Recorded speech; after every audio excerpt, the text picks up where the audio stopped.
Welcome to the Paranormal M channel. Been having a hard time sleeping lately? Don't worry, we've got you. We hope these creepy, mysterious stories help you relax and drift off. That's one of the things I love most about this job, getting to be here with you and helping you sleep better. Thanks so much for sending in your experiences. And don't forget to subscribe and turn on notifications. Now grab your blanket, put on your headphones, turn on a little nightlight, and let's dive into today's mysteries. So this isn't one of those stories where I saw something. It's weirder than that, because it's something my sister and I both heard, plain as day, when we were kids. We used to spend a week or two every summer at our family's lake house. Not a fancy place, more like an old, stubborn cabin that refuses to stop creaking. You know the type. Drafty corners, the occasional mouse in the walls, floors that complain when you so much as breathe wrong. But we adored it. It sat right up against the tree line, like the woods had decided to lean in close and never back off. The house had 2 main floors, plus a basement, and this cramped attic nobody ever talked about. Huge windows too, especially downstairs.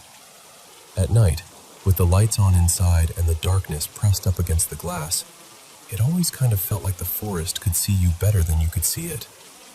Anyway, my sister Kara and I had this little tradition. When the adults went to sleep, we'd stay up late watching cartoons, whisper laughing so we wouldn't get caught. That particular summer, we were there with our grandparents and our Aunt Marisol, and they were all upstairs asleep. It had to be around maybe 2:40 or 3 in the morning.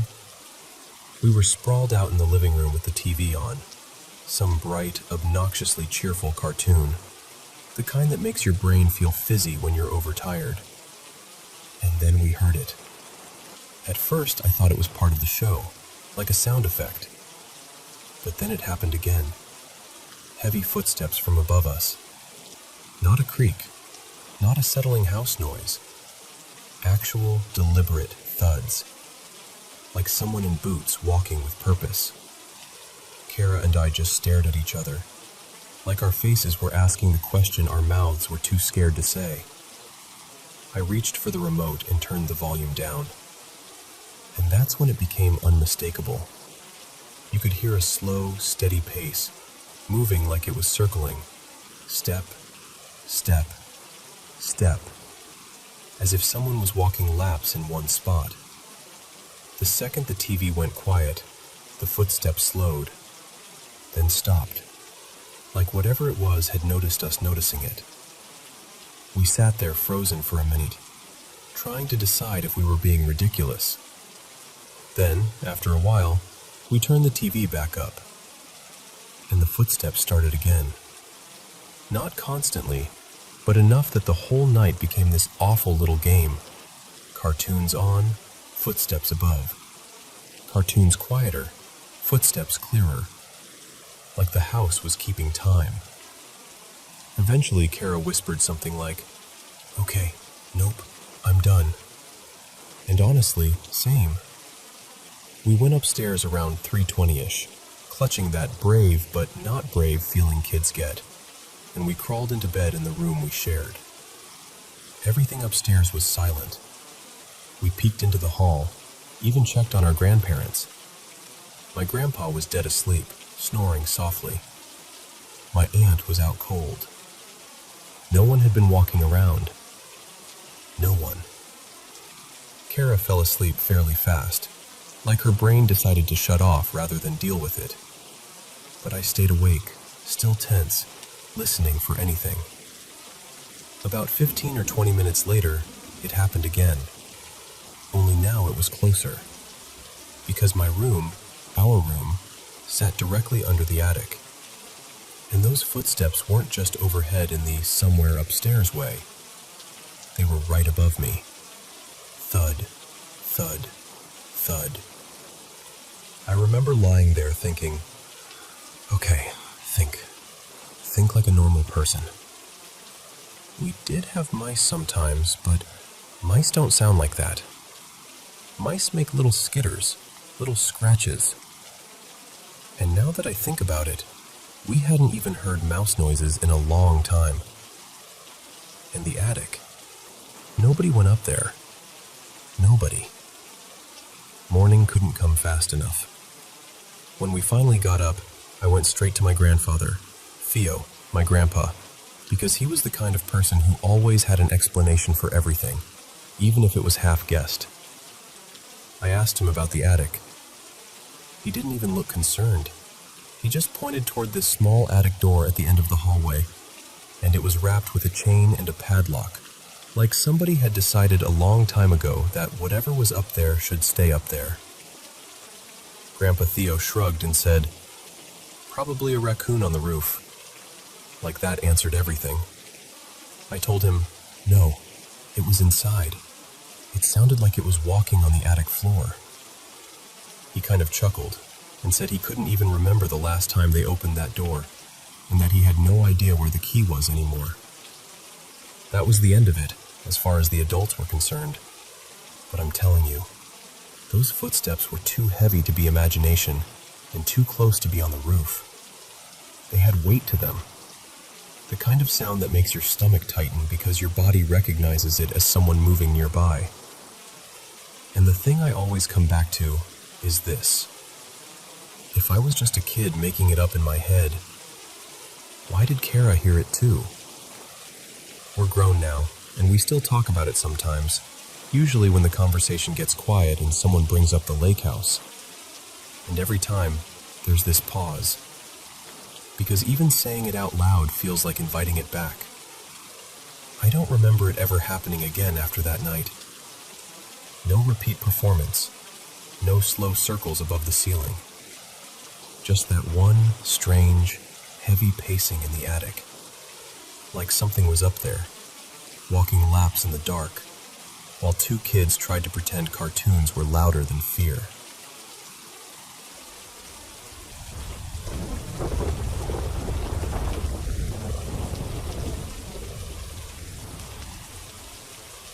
Hey, have you ever stumbled across a story that sticks to the back of your mind, like you can't quite shake it off? That's how I felt the first time I heard about something people call gong tao, though depending on who you ask, you might hear a different name. Some folks describe it as a curse. Others swear it's a kind of spiritual taming, the sort of hidden craft that's traveled quietly for centuries, changing shape as it crossed borders, picking up new rituals, new fears, new warnings. And I know what you're thinking. Is any of this real? I can't prove it is, but I can tell you this. People have believed in it long enough for the belief itself to become powerful. So let me walk you through it the way it was told to me. It starts far back in time, in the misty parts of southern China, places where mountains press close and old traditions live on in small villages.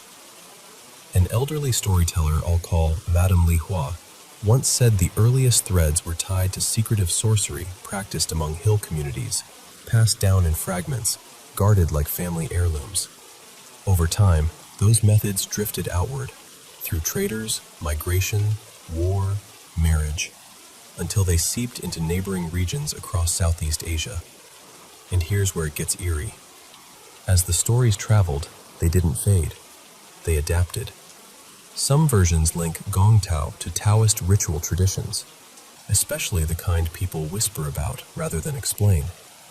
Madame Li Hua mentioned an old tale from classical literature, where a holy traveler faces a river spirit, an encounter that, in some tellings, hints at early binding rituals. Words meant to trap, symbols meant to direct, vows meant to twist fate. Whether that connection is historical or just storytelling, who knows? But it gave the curse a kind of legitimacy in people's minds, like it belonged to a longer, darker lineage. By the time these beliefs took root in places like Thailand, Cambodia, and Malaysia, they weren't just Chinese magic anymore. They fused with local spiritual systems, ancestor traditions, spirit lore, temple teachings, folk healing. And that fusion is part of why the legend survived. It learned how to speak each culture's language. Now, what is Gong Tao supposed to be? The simplest way I've heard it explained is this. It's not one spell. It's a system. A practitioner, let's call him Kun Sumchai, because that's the kind of name you hear in the Thai versions, doesn't just wave smoke and chant. The work is said to rely on intent, ritual structure, and tools. Things like whispered incantations, folded talismans, oils, powders, sometimes even poisons.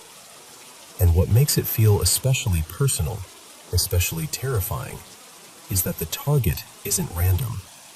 The practitioner might use a person's birth date, their full name, a strand of hair, a scrap of clothing, something they've touched, anything that feels like a spiritual handle to grab onto. People translate the idea in different ways, but one common explanation goes like this. Gong is the method, the craft, the technique. Tao is the head, the person being influenced, the one being tamed. And once that link is made, the stories say the victim can start to unravel. Some versions focus on the spiritual side, sudden dread, nightmares, hearing voices, seeing things that aren't there, a fog settling over the mind, a sense of being watched, a sense of not being fully yourself. Other versions get more physical, and honestly, those are the ones that unsettle people most.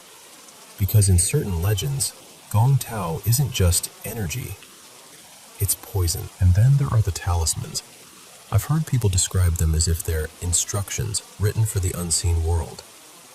Not just paper, permission, a channel, something that helps focus the practitioner's will and send it where they want it to go. Now, the reason Gong Tao feels so sprawling is because it doesn't have one single form. It shifts by region. In one place, the stories revolve around mind control, a kind of spiritual pressure that makes someone panic, hallucinate, or act wildly out of character.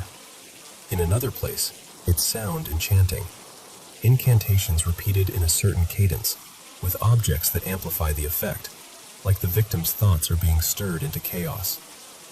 Some versions talk about medicine methods, using disturbing ingredients, oils taken from the dead, insect eggs, hair, powders, things meant to disgust you, which probably adds to the fear. And in parts of Thailand and Malaysia, the most infamous stories are the ones about love. Not sweet love, not romantic love, the kind that feels like obsession, like your heart doesn't belong to you anymore. People call it a charm that can tie someone to you, make them crave you, make them abandon reason, or, in darker versions, make love rot into revulsion overnight. The point isn't affection. The point is control. Then there are the truly supernatural tales, the ones you hear late at night, when nobody wants to look out the window. A wandering auntie I'll call Soraya once leaned in and whispered about a floating head variant, where the practitioner's head is said to detach and drift through the dark in search of the target. I'm not telling you that to convince you it's true. I'm telling you because these are the stories people grow up with. Stories that make you keep the light on, even when you laugh at yourself for doing it. And whether the curse is spiritual, psychological, or chemical, people describe the effects in three main waves. First, the body. Unexplained aches, sudden fatigue, sharp pains, stomach twisting, migraines that don't respond to anything. In the most extreme stories, bleeding, collapse, organ failure. The scariest part is always the same. No one can find the cause. Second, the mind. Anxiety that blooms into terror, paranoia, depression, hallucinations, a sense of being trapped in your own thoughts. Some stories get very dark here, talking about impulses that feel alien, anger that erupts without warning, despair that doesn't match your life. Third, behavior. People making choices that destroy them, turning against loved ones, becoming hostile, impulsive, reckless, like the person you knew is still in there, but somebody else is pulling the strings.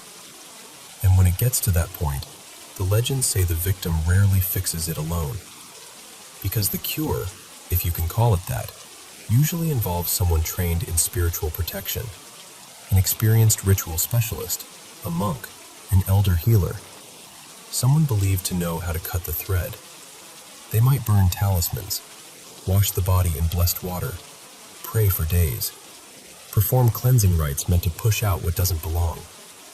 In many communities, that ritual isn't just magic. It's a form of care, a way of restoring order when life feels like it's slipping into chaos. And prevention? The warnings are always practical, almost mundane. Don't accept strange gifts too easily. Be careful with personal items, hair, nails, clothing. Don't bring unknown charms into your home. If you feel like something is wrong, talk to someone you trust, someone grounded, someone who can help you separate fear from reality. Because here's the part people forget. Even if Gong Tao is only folklore, folklore shapes behavior. It shapes choices. It shapes how communities explain suffering and injustice when answers don't come easily. That's why this legend has lasted. So, do I think Gong Tao is real? I think the story is real. I think the belief is real. And in some places, that belief is strong enough that it still changes how people live, who they trust, what they fear, what they refuse to touch. And honestly, that alone is chilling enough.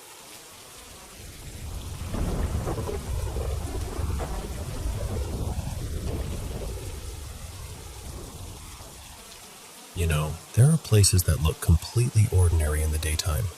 Kids running around, laundry swaying on bamboo poles, aunties bargaining over fruit, and yet the ground underneath feels like it's holding its breath.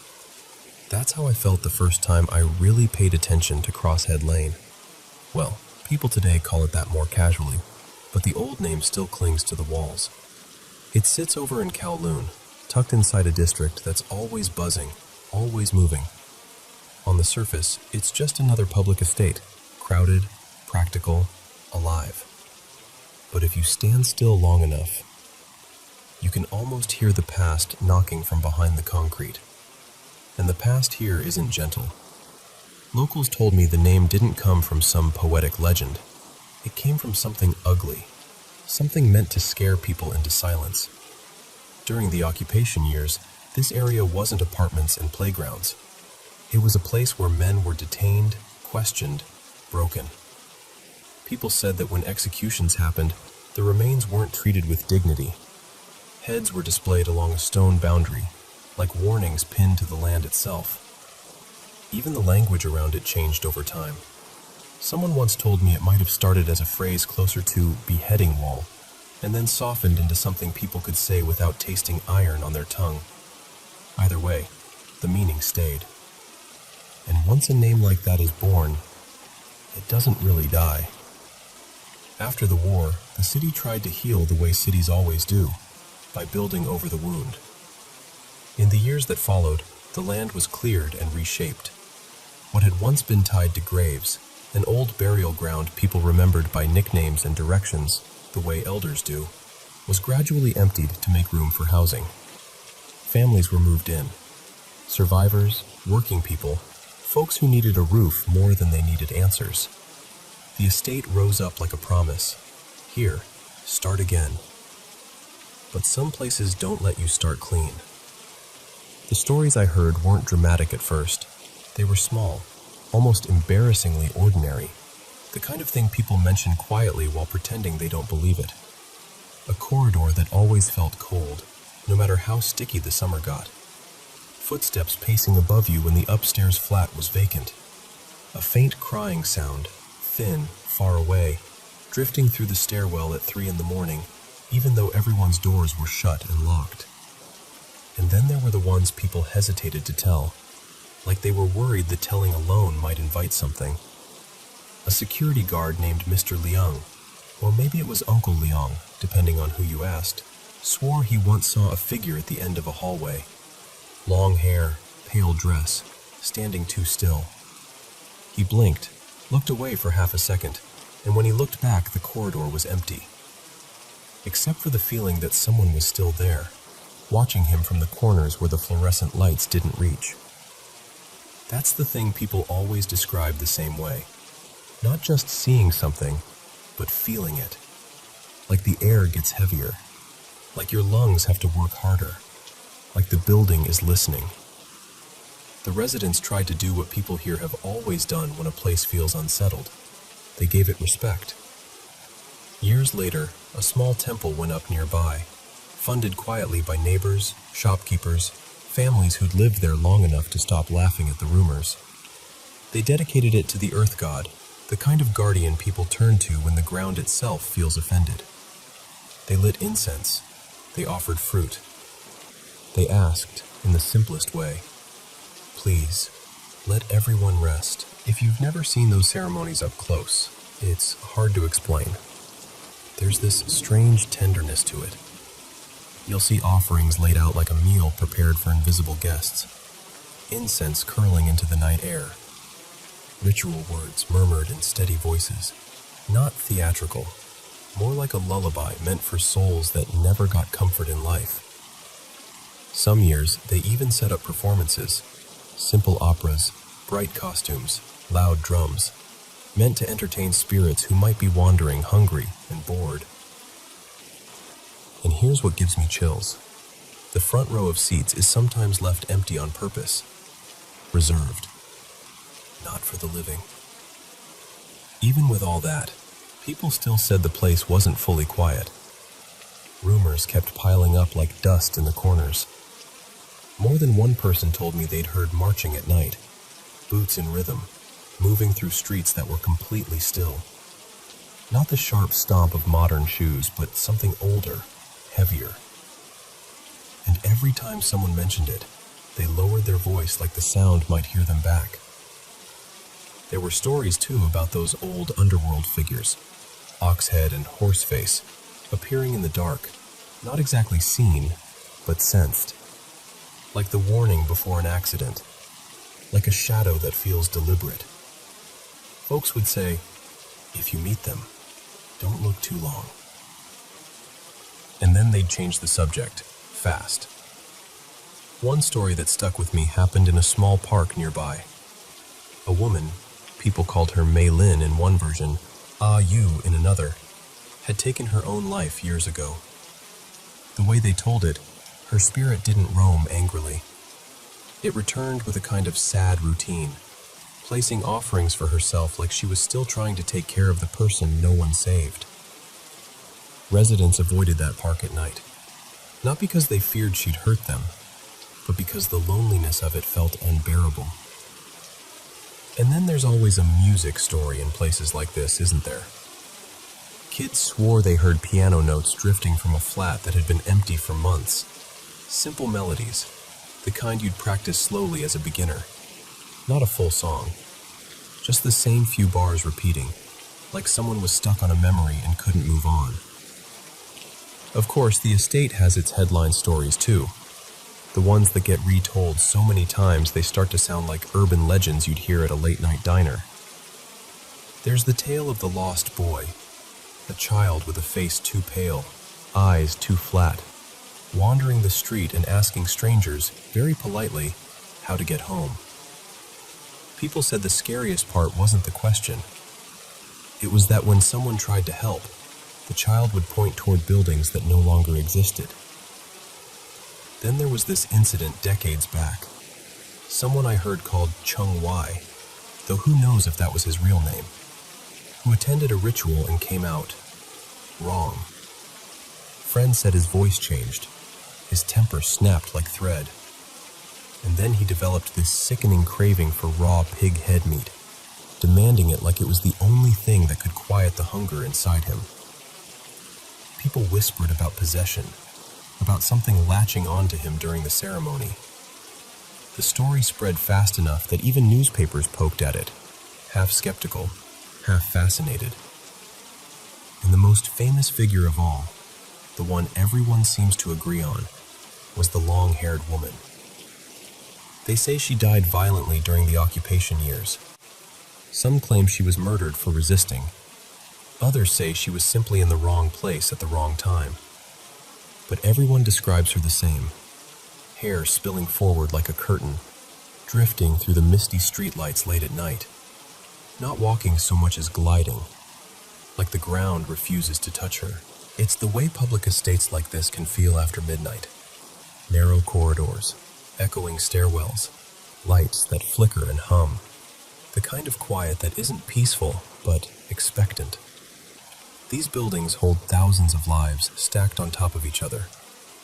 And when you add the weight of what the land used to be, detention grounds, graves, suffering, it starts to feel like the present is just a thin layer laid over something still restless underneath.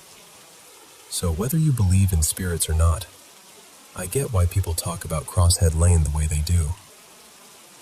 Because some places don't just have history. Some places have leftovers.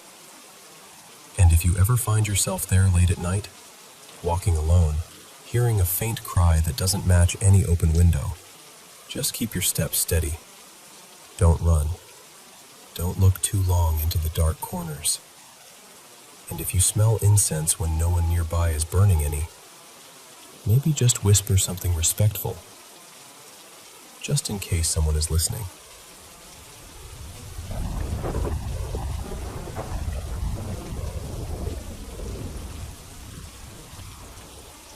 Okay, so, you know how people say animals don't lie? Like, they don't perform or exaggerate just to make a point. That's why I can't shake what happened last night. Because my dogs reacted in a way that felt unmistakably real. So I live and work on this old farm property. I'm basically the live-in caretaker. It used to be a dairy farm a long time ago, like early 1900s, and later it got turned into this small flower operation. It's beautiful during the day, fields, sheds, the whole thing. But at night, there's just a lot going on. Little sounds, weird knocks, movement when nothing should be moving. And the worst of it, like the place where it all seems to collect, is this massive old barn on the back stretch of the property. It's huge. It used to be where the cows would come in from the pasture, and now it's mostly storage and flower prep. Buckets, tools, shelves, stacked crates, all that.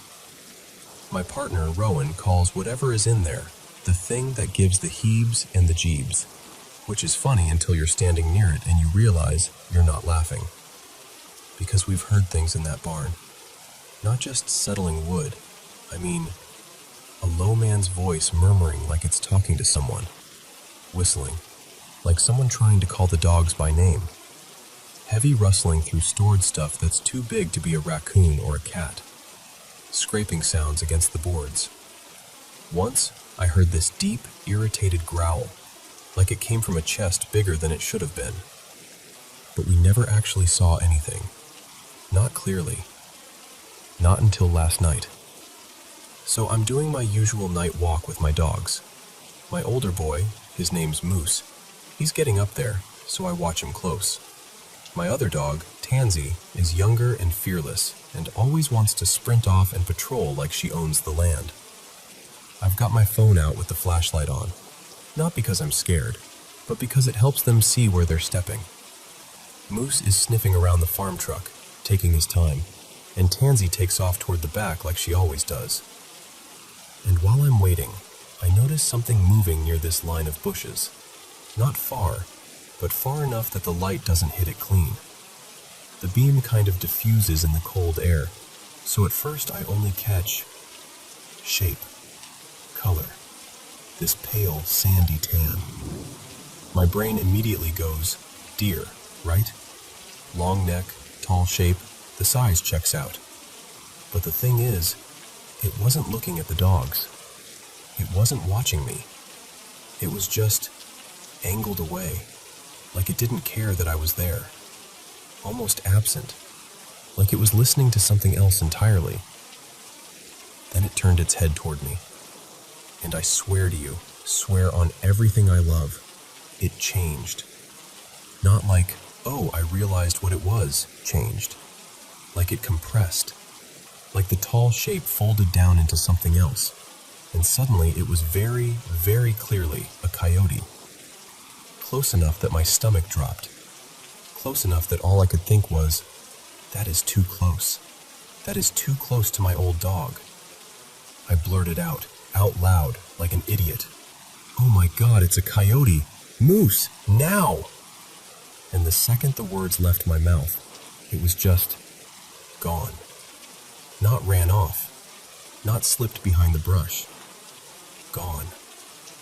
And Moose, my sweet, slow, arthritic old man, moves like he's got one speed these days. But last night, he moved. I have not seen that dog hustle like that in years. Head down, ears pinned back, eyes huge, like full-on panic. He trotted straight to me and pressed in behind my legs like I was a shield. And that's the part that keeps replaying in my head. Tansy didn't seem to notice at first. She came back about a minute later, tail up, totally pleased with herself. But when she saw me and Moose frozen, both looking in the same direction, her whole body shifted. She stopped, stared into the dark for maybe 2 seconds. 2 seconds, that's it. And then she turned around and immediately wanted to go inside. And Tansy is not the let's go inside type. She's the one more lap type. So when she decided we were done, I didn't argue. We basically tripped over ourselves getting back to the house. And I know how this sounds, believe me, I do. I didn't even think to record, even though my phone was right there, because I wasn't thinking about proof. I was thinking about my 13-year-old dog and the fact that it's that time of year where coyotes can get bold. But here's what I can't get past. It didn't behave like a normal animal, and it didn't leave like one either. And I'm sensitive to things. I've always been. I don't even like saying that out loud because it makes people roll their eyes, but I can feel when something is off. This presence we've dealt with on the property, sometimes it's quiet. Sometimes it's like it's just tolerating us. But most of the time, it gives off this very clear message. Don't test me. Like FAFO energy. Hard. It keeps the dogs away from that barn. It keeps me from wanting to be outside at night, which used to be my favorite time to breathe and enjoy the quiet. And now I'm sitting here asking myself what I actually saw. If it was something pretending, or something wearing a shape, or something that knows this land better than I ever will. So yeah, that's where I'm at. Because when your dogs confirm it, when they react like that without you cueing them, it stops being maybe I imagined it, and turns into this awful, heavy, okay, so what is it then?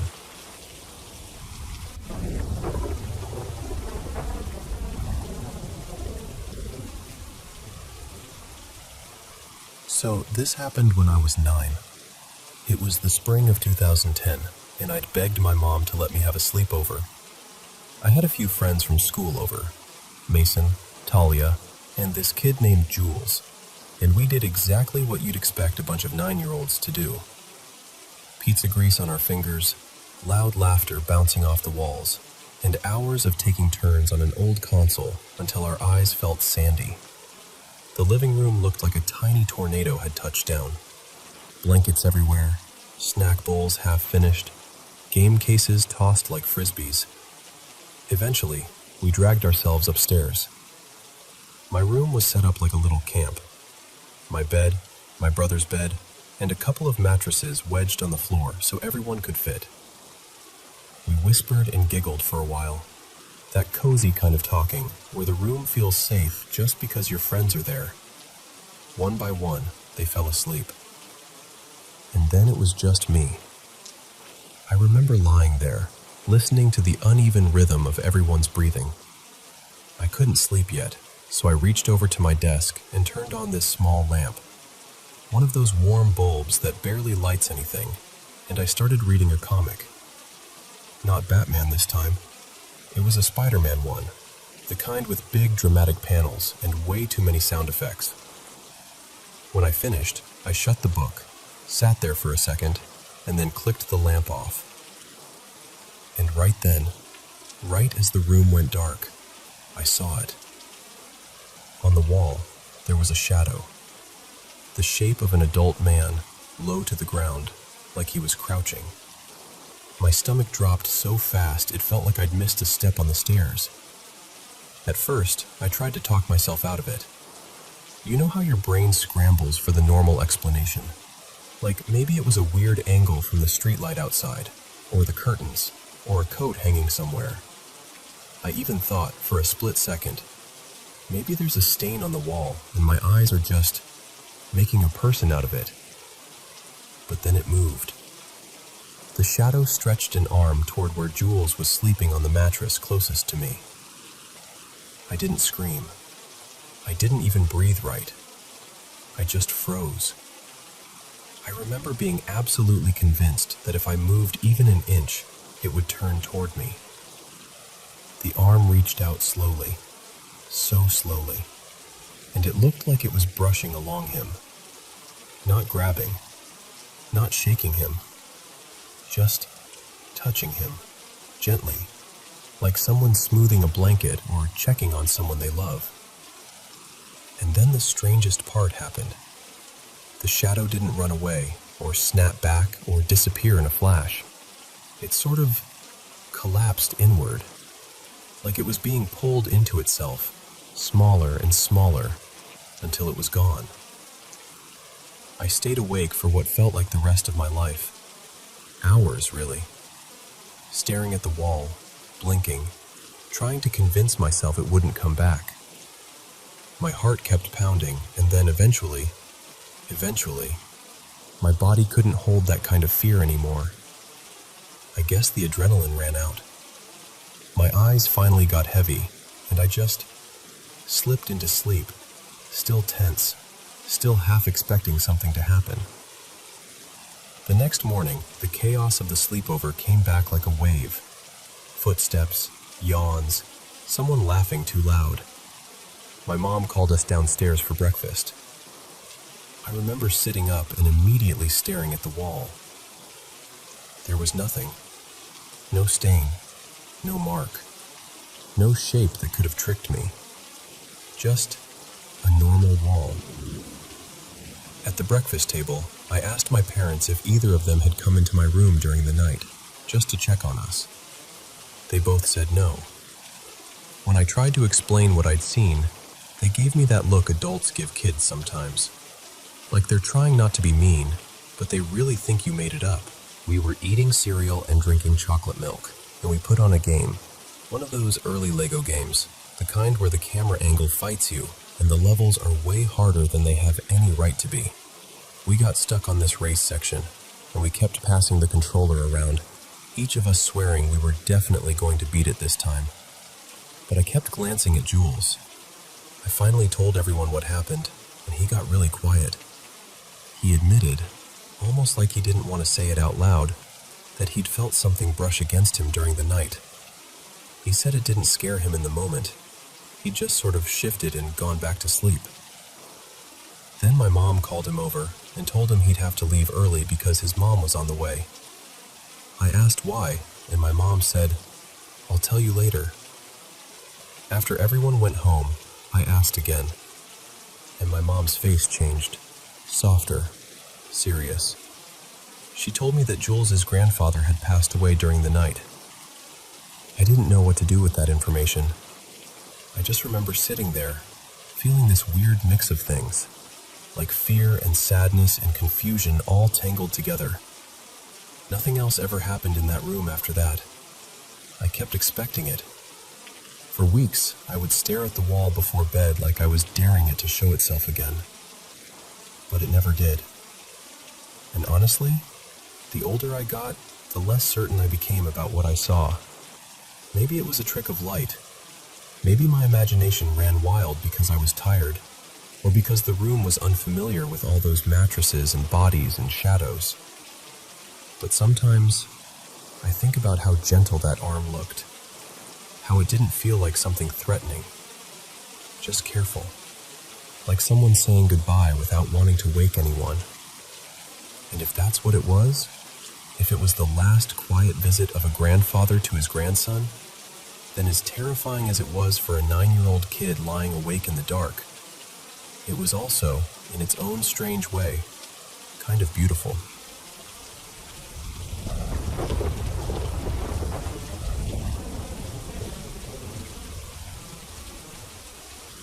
So, this is a story my uncle told us. One of those that gets quieter in the room the moment it starts. He lived out in this wide stretch of farmland where houses are scattered far apart. Each farm had just one house on it, and the next house over could be a full kilometer away, sometimes more. At night, it's the kind of place where the dark feels big, like it has space to breathe. Out there, everyone still knew everyone. My uncle was especially close with a guy from a neighboring farm. I'll call him Rafik. They were even loosely related somewhere way back in the family tree, like distant cousins. But more than anything, they were just friends. The kind that drop by without calling, sit on a cot, share a drink, and talk about nothing and everything. And yeah, drinking was their thing. But Rafik was on another planet with it. He was younger than my uncle, but he could drink like it didn't even touch him. Most days, he was already half gone before the sun set. Eventually, his family just stopped fighting it. They were tired. They'd seen it all. Then one day, Rafik didn't come home. At first, nobody panicked. It wasn't unusual for him to crash somewhere, on a friend's porch, in a shed, under a tree, sleep it off, show up later like nothing happened. But this time, one day turned into 2, and then more. No one had seen him. No one had heard his voice. That's when the searching started. Real searching. They found him in the worst way. His body was in a canal beside the highway.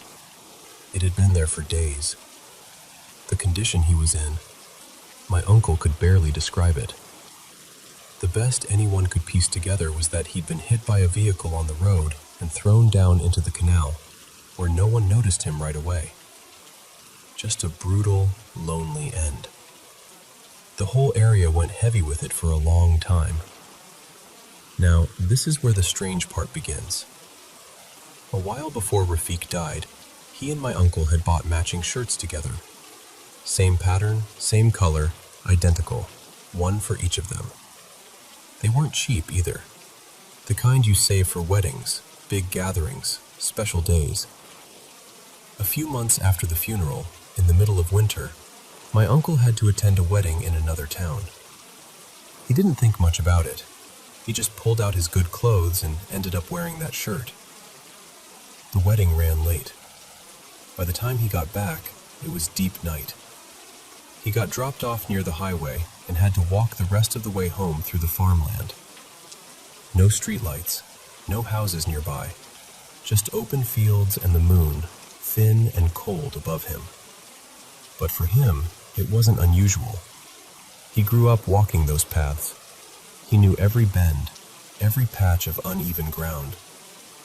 On the way home, he had to cross this small bridge over a canal, right at an intersection where the water ran under the road. He steps onto the bridge, and suddenly, he hears a laugh. Not a distant laugh, not someone far away. A laugh that sounded close, like someone was right there enjoying a private joke. My uncle stopped mid-step. He turned his head slowly, scanning the dark. And then he saw him. Rafik. And then he spoke. He said, soft and clear, "Oh, you're wearing our shirt." My uncle said his whole body went cold, like all the heat left him at once. He didn't shout. He didn't answer. He didn't even think. He ran. He ran like the night itself was chasing him, straight across those fields, stumbling, lungs burning, feet slapping the dirt, not daring to look behind him. He said it felt like forever, but it was probably 3 or 4 kilometers of pure panic. By the time he reached home, he was drenched in sweat, shaking, barely able to breathe. His family rushed out, thinking something had attacked him, an animal, thieves, anything. They kept asking, What happened? What happened?" My uncle didn't say a word. He grabbed the shirt, that shirt, yanked it off like it was scorching his skin, and walked straight to the fire stove in the yard. And he burned it. Only after he watched it catch and curl and blacken did he finally speak. And when he told them what he'd seen on that bridge, nobody laughed. Nobody argued. The whole house just went still. And here's the part that makes my stomach tighten even now. It wasn't only my uncle. Other members of Rafiq's family later said they'd seen him too, on that same bridge. Same spot, same presence. Like that place held on to something that didn't want to let go. And my uncle, he never crossed that bridge at night again.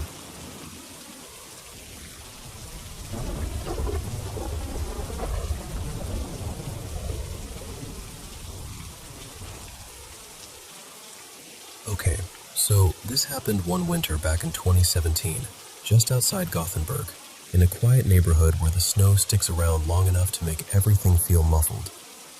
I was 19, maybe just turning 20, and I was staying at my parents' place while they were out of town. My girlfriend at the time, let's call her Maya, was with me. We were house sitting, basically, and taking care of our two family dogs, Loki and Freya. Sweet dogs, normally fearless, the kind that bark at plastic bags like they're intruders. Here's the background that matters. My grandparents had passed away not that long before, maybe 4 or 5 months earlier, and my parents had brought a bunch of their things into the house. Old furniture, paintings, little sentimental stuff you don't know where to put, so you tuck it away. Most of it ended up in my parents' bedroom. The door to that room was kind of always in view from the living room. Like you'd be sitting on the couch and there it was, diagonally across, just present. And in the hallway between the kitchen and the living room, my parents had placed this small antique love seat that used to belong to my grandparents. Faded fabric, carved wooden arms, one of those pieces that feels like it's been quietly watching people for decades. And the dogs? They would not go into my parents' bedroom, not even for treats. They'd step up to the doorway, sniff the air like they were testing it, and then back away fast, ears low, tail tight. It wasn't dramatic barking or anything. It was worse than that. It was like decision. Like, no, not in there. And honestly, I got it. That room felt heavy. I don't know how else to describe it. You know when a place feels wrong even though everything looks normal? Like the air is thicker and your body notices before your brain catches up. That. Now, while we were there, both Maya and I got sick. Like, properly sick. I had it the worst. Strep throat and an ear infection at the same time. Feverish, dizzy, barely able to swallow. I felt like my whole skull was packed with wet cement. One night, snow falling outside, we're on the living room couch watching some dumb comedy. Pretty sure it was Hot Fuzz, something we'd seen a million times. The dogs were curled up with us. Maya fell asleep against my shoulder, and I was that kind of sick tired where you keep slipping under. And then, clear as day, from the hallway, right by that antique love seat, a loud, deliberate throat clear, like ahem. Not a little cough, not a creak, not maybe the pipes.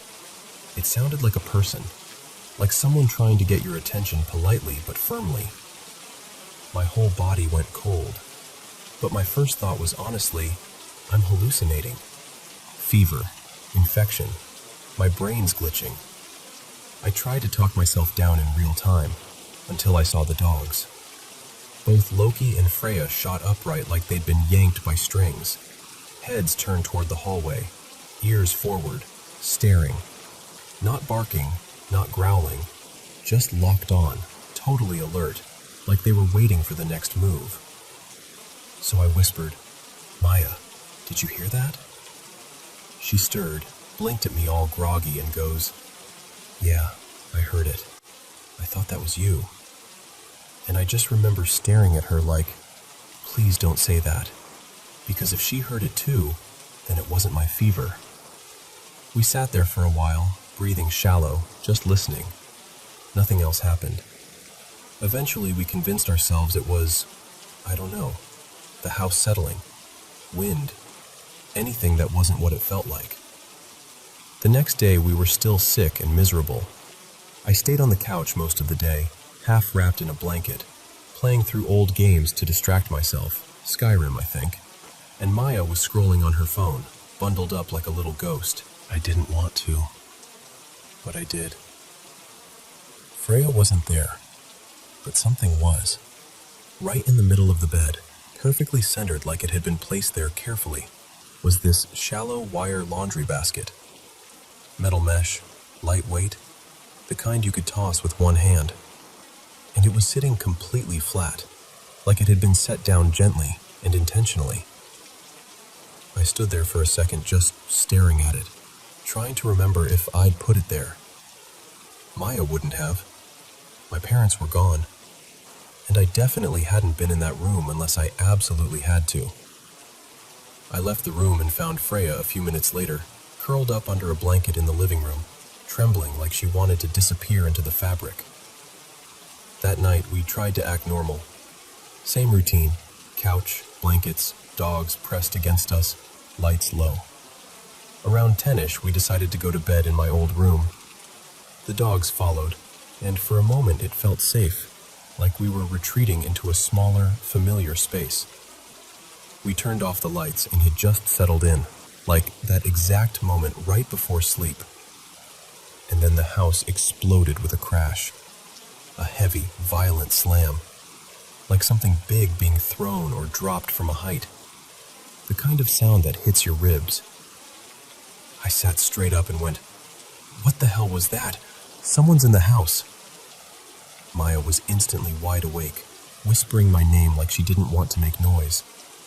The dogs were tense, nails scraping softly against the floor. I don't know why I did this, sick, half delirious, but I grabbed the biggest kitchen knife we had and started checking rooms. Slow, shaking, trying to breathe quietly, listening for footsteps. Kitchen, nothing. Bathroom, nothing. Living room, empty. Hallway, still. And then I reached my parents' bedroom. The door was open, and on the floor, upside down, was the wire laundry basket. Not near the bed, not gently tipped over. It looked like it had been launched, like it had hit the floor with enough force to make that awful crash. And the bed? Soft, high.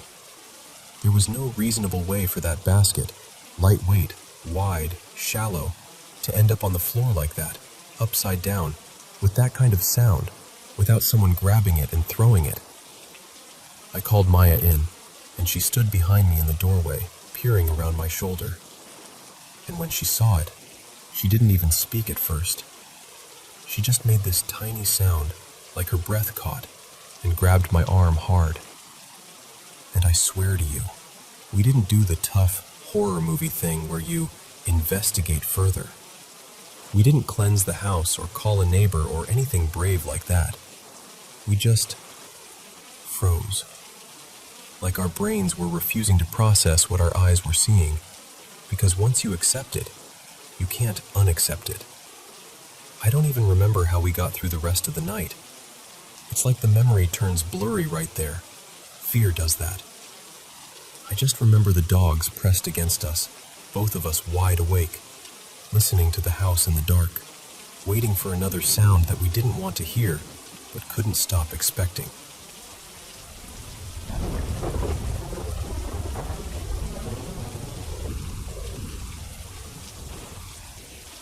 So, I'm 26 now, and I still remember the first time I realized the paranormal wasn't just something people joked about. When I was 9, my family packed up and moved to a duplex in Fargo, North Dakota. We were loud and crowded, 6 kids, so you can imagine how tight that place felt. It was one of those homes where the layout makes you tilt your head like, who designed this? The walls felt thin, the air felt stale, and no matter how many lamps were on, certain corners still looked wrong. My parents had their room. 2 of my brothers shared one, My three sisters shared another. And me? I got the extra room, if you could even call it that. It used to be a storage space off the back, and the washer and dryer lived in there too. My little bed was shoved against the wall, half under this low ceiling slope, like I'd been tucked into a part of the house nobody wanted to acknowledge. Most nights, once the house finally quieted down, I'd sneak out to the living room to watch TV. I was obsessed with this dumb animated show my brother Jonah thought was hilarious, something I absolutely wasn't allowed to watch. But once you've seen it, you can't unsee it, you know? It felt like I had this secret little life after bedtime. Getting to the living room meant crossing the whole house in the dark. I'd slide out of my back room, past the kitchen, and step into this long hallway that always made my stomach tense up. There was this old stairway leading up to a door that had been nailed shut, like somebody had made a firm decision that whatever's up there stays up there. The bedrooms lined the hall, the bathroom, the front door, a massive coat closet that creaked if you even looked at it too hard. It felt like the hallway itself was always listening. And then one night, I walked out of the kitchen and it was like the air changed texture. Not just cold, like heavy, thick, like walking into a room where a conversation has stopped because you showed up. I stopped mid-step. My whole body went tight, and before I even turned my head, I had that awful sensation of being watched, like eyes on my skin. Slowly, so slowly, I looked toward my sister's bedroom door, and she was there. A woman standing just outside their room. Bright coppery hair, like it caught light even though the hallway was dark. She wore this long white nightgown that looked old-fashioned, almost like something out of a photo album. And the strangest part, she wasn't solid. Not exactly. She had this faint glow to her, like she was lit from the inside, like the air around her couldn't decide whether to let her exist. She didn't move at first. She didn't speak. She just stared at me. I wish I could tell you what her face looked like, but it's more like I remember the feeling of it. Blank, but intent. Like she was focusing on me. Like she was figuring me out. I couldn't scream. My throat wouldn't work. My legs wouldn't work. I stood there frozen, and in my head I was yelling, "Move, move, move!" But nothing happened. And then, without any sound at all, she looked away. She turned, calm as anything, and walked straight into my sister's room like the door wasn't even there. That was when I snapped out of it. I ran back so fast I nearly slipped on the kitchen floor. I dove into my little bed in the laundry room, yanked the blanket over my head, and stayed curled up like a pill bug until morning. I didn't even get up to pee. I just waited for daylight like it was the only thing that could save me. I pulled her aside, still shaky, and I told her everything. The hallway, the hair, the white gown, the way the woman looked at me. And I swear to you, my mom's face went so pale, it was like all the blood drained out at once. She didn't interrupt. She didn't do the "it was a dream" thing. She just listened like she already knew what was coming. When I finished, she stared at me for a second like she was trying to keep herself together. And then she said, really quietly, like her voice didn't want to carry through the house, "Emmy told me she saw her too." I blinked. Saw who? And my mom swallowed hard before she answered. The red-haired woman. Last night. In your sister's room. Pressed up against the wall. Like she was stuck there.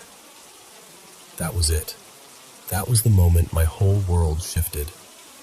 Because my parents had always talked about weird stuff. Footsteps when nobody was upstairs. The doorbell ringing with no one outside. Soft voices in the hallway. I'd rolled my eyes. I thought they were just spooking themselves. But after that night, after her, I never laughed about it again.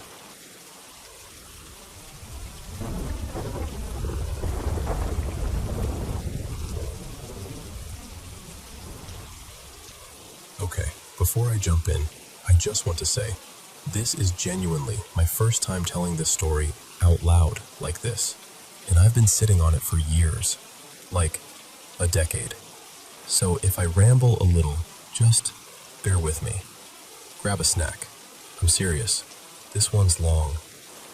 So, back when I was maybe 15-ish, somewhere between 14 and 16, I was home alone watching our family dog, Nova, this big fluffy husky with attitude for days. And I start hearing these little creaks around the house. At first I'm like, old house, settling, whatever. But then I pause, and I really listen, and I swear to you, I hear footsteps, like actual, deliberate footsteps, which makes absolutely no sense because nobody's home. So I get quiet, like full statue mode, and I look at Nova to see if she's reacting. She is. Not barking, not growling, just uneasy. Ears weird, body stiff. That I don't like this vibe. And instead of doing the smart thing and calling for help right away, I do what a lot of teenagers do. I start gaslighting myself. Like, you're being dramatic. You're imagining it. But here's the thing. My parents' house had always felt off. Like there was always some kind of weird energy in it. And my family had stories. So part of me was like, this isn't just nerves. So I call my best friend Maya. I'm like, Maya, I'm really scared. I think someone's in my house. And she's trying to be practical, but she's also a kid too. So she goes, I'm watching my little brother right now. If I come, I have to bring him. And I'm like, fine, bring him. I don't care. I just need someone here. So Maya shows up with her little brother Eli, who's probably around 9. And I remember clinging to that kid like he was a life raft. Poor thing. And because we were apparently auditioning for a low-budget horror movie, we decide we're going to clear the house. We both grab kitchen knives, like that's going to help us against anything. And we start in the basement and work our way up, room by room, trying to act brave even though our hearts are basically trying to claw out of our rib cages. The whole time, I keep hearing faint movement. Not constant, just enough to make you question yourself, and then panic all over again. By the time we get close to the second floor, I feel sick. That's the only way I can describe it. Like my stomach drops and my skin feels wrong, like I shouldn't be there. Maya goes into my parents' room first, checks it, and she suddenly yells, "We have to check the attic." And I'm like, No, we check every room first. Every room. Then we talk about the attic. So we start walking toward the 3 doors lined up next to each other. My bedroom, my older brother's bedroom, and the bathroom. Maya steps out of my parents' room, right into the hallway. And I swear on everything. All 3 doors slam shut at the same time. Not gently, not like a draft, like someone punched them closed. And here's what makes it worse. No windows were open, and that bathroom didn't even have a window. Eli shrieks. I grab him so hard I probably bruised him. Maya and I both jump like cartoon characters. I remember thinking in this split second, okay, so we're not crazy. We open the bathroom, nothing. We open my room, nothing. Then we open my brother's room, and there's no person in there, but it's not nothing either. The air feels wrong, heavy, and the closet is half open. And my brother's closet had one of those little attic access panels built into the ceiling inside it. It won't really budge, but it does move. Just a tiny bit, like a centimeter. Enough to make us stare at each other like, did you see that? We even recorded little clips on Maya's phone, messing with it using a hanger, because at that age, that's what you do. You're terrified, but also like, we need proof. Then we check my parents' closet attic panel too, and that one feels like it's sealed shut, like glued. After that, we're kind of shakily like, okay, maybe it's fine, because what else can you do? Maya takes Eli home, and I'm left in the house trying to pretend I'm not completely wrecked. Now, fast forward about a year. My dad was overseas for work. My brother and his girlfriend were over earlier, but it's late now and everyone's asleep. By this point, we had 2 dogs, Nova the Husky and this massive German Shepherd named Bruno. Like, huge. Absolutely could have ended someone if he had to. I'm in my room on a video call with this guy named Caleb, and I tell him, I feel really uneasy, like someone's watching me. And he laughs a little and goes, maybe because we're on video? But I'm not joking. I keep hearing faint sounds downstairs. Then I look at my dogs. Bruno looks terrified. Not alert. Not protective. Scared. Nova is tucked behind him like she's using him as a shield. That's when I get this cold realization. If the dogs are scared, it's not in my head. My mom always slept with her door cracked open when my dad was away, so the dogs could roam and guard the house. So even though every part of me wanted them in my room, I try to push them out. They refuse like they've suddenly turned into statues. Legs locked, full body breaks, no movement. I'm literally apologizing out loud like, I'm so sorry, but you need to go protect Mom. Finally, they creep out, reluctant, slow, heads low. And the second they clear my doorway, Caleb and I both hear it. Stomping, like someone sprinting up the stairs. Fast, heavy, like they're trying to be heard. I slam my door and lock it so hard my hand hurts. The stomping stops at the top of the stairs. And then, quieter now. There are footsteps coming down the hallway. Toward my room. Toward my brother's room. And I swear, this is the part that still makes my stomach twist. The footsteps stop right outside my door. Just standing there. I don't know how long it was. It felt like 20 minutes, but it was probably 2. Time does that when you're terrified. Then I hear one step, like it backs away. And I tell Caleb, trying to sound casual even though my voice is shaking, hey, I'm gonna get some sleep. I can't deal with this right now. The next morning, I'm half awake, and I hear my mom on the phone with my dad. And I hear her say something like, it sounded like someone was in the house last night. I even felt someone sit on the bed, and when I looked, no one was there. Hours later, the house is empty again, and I can't let it go. I start checking rooms, trying to see if anything looks disturbed. Like maybe there was an actual person. Maybe something moved. Maybe there's an explanation. I check my parents' room. My stomach is in my throat. I check my brother's room. Then I go into his closet. And everything looks normal, until I glance up. And the attic panel is gone. Not closed, not painted over. Gone like it never existed. I just stared at the ceiling, trying to process what I was looking at. Like my brain couldn't accept it. I'm like, Maya, the attic in his closet. It's gone.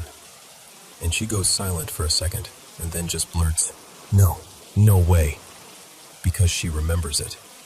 Eli remembers it. My mom remembers it. My brother remembers it. But when we bring it up to my dad later, he gets weirdly defensive and insists there was never an attic in that closet. Like, not even, I don't remember. He's adamant. Angry. So I'm like, fine, we have proof. Because of those videos we took. So I ask Maya to send them. And this is the part that makes me feel insane all over again. The videos will not load. They're there, but they don't open. Ever. Not once. Like corrupted files. Like blank. And over time, my dad convinces my mom she must be imagining it too. But I know what I saw. Because even before all of this, when we first moved into that house, my parents let me choose my bedroom first. And I remember stepping into my brother's room, seeing that attic access in his closet, and immediately going, Nope. I'm taking the other room. I don't want an attic in my closet. I remember the thought so clearly because I felt relieved, like I avoided something. And to this day, that attic is still missing. I don't know what happened. I don't know what it means. And I fully understand how unbelievable it sounds. But I'm telling you, this is exactly how it happened. 10. The name in the quiet. So this was last summer, right? I come home from the grocery store thinking the place is going to be totally empty. I'm juggling bags, kicking the door shut with my foot, already picturing 5 minutes of peace. But then, my brother Eli is home anyway. He's like half visible down the hall, and I'm like, oh, okay, cool. No big deal. I'm exhausted though. Like that heavy, sleepy kind of tired where your body feels 2 seconds from powering down. So instead of going upstairs like a normal person, I just toss the bags on the kitchen counter and collapse on the living room couch. Shoes still on. One of those, I'll close my eyes for a second, naps. I'm drifting. Warm sunlight coming through the window, everything quiet. And then I hear it. Right next to my ear, super soft, like someone's leaning in close. Maya. I snap awake immediately, like full jolt. I sit up and scan the room. Nothing. Nobody. The TV's off. No footsteps. Just that still, sleepy afternoon silence. And I'm thinking, okay, maybe that was one of those half-dream things. Brain glitch. So I lay back down, trying to laugh it off, telling myself I'm being dramatic. A minute or two passes. And then again, clearer this time, still quiet, still right there by my ear. Maya. Now I'm annoyed, because it's one thing to hear something once, but twice? Twice feels personal. I open my eyes and stare at the ceiling like it's going to explain itself. The room is still empty. No movement, no shadows, nothing. I'm like, Eli is totally messing with me. He has to be. So I try to ignore it. I close my eyes again. I'm stubborn like that. Like if I pretend hard enough, reality will cooperate. And then the third time it happens, it's even softer, slower, kind of drawn out, like whoever's saying it is right up against my ear and trying not to be heard. Maya. That one hits different. I sit straight up so fast I almost make myself dizzy, heart doing that dumb little jumpy thump, and I shout down the hallway, "Yo, what?" No answer. I go straight to the bathroom, doors closed, and I can hear the shower running full blast. I knock hard, like, bam, bam, bam. Eli, quit messing with me. And he yells back over the water, totally confused. What are you talking about? I'm in the shower. I just stand there for a second with my hand still on the door. Did you whisper my name? I ask, like 3 times? There's this tiny pause where it's just the shower hissing. Then he goes, "No, dude, I haven't said anything. I've been in here the whole time." And I swear, the hallway got colder. Not like physically freezing, but that feeling where your skin goes a little tight, like your body knows something before your brain catches up. I back away from the bathroom door slowly, and I look down the hall toward the living room like the couch is going to turn around and look at me back. The whole house felt too quiet after that, like it was holding its breath. I didn't go back to the couch. I didn't even pretend I was going to finish my nap. I just went to the kitchen, started unpacking groceries like my life depended on it, making noise, opening cabinets, clattering spoons, anything to break that silence. And yeah, it still gives me a weird little chill when I think about it. I've taken naps on that couch since then, but not like that. Not the shoes on, lights on, fully relaxed kind. Because ever since that day, a small part of me is like, what if it says my name again?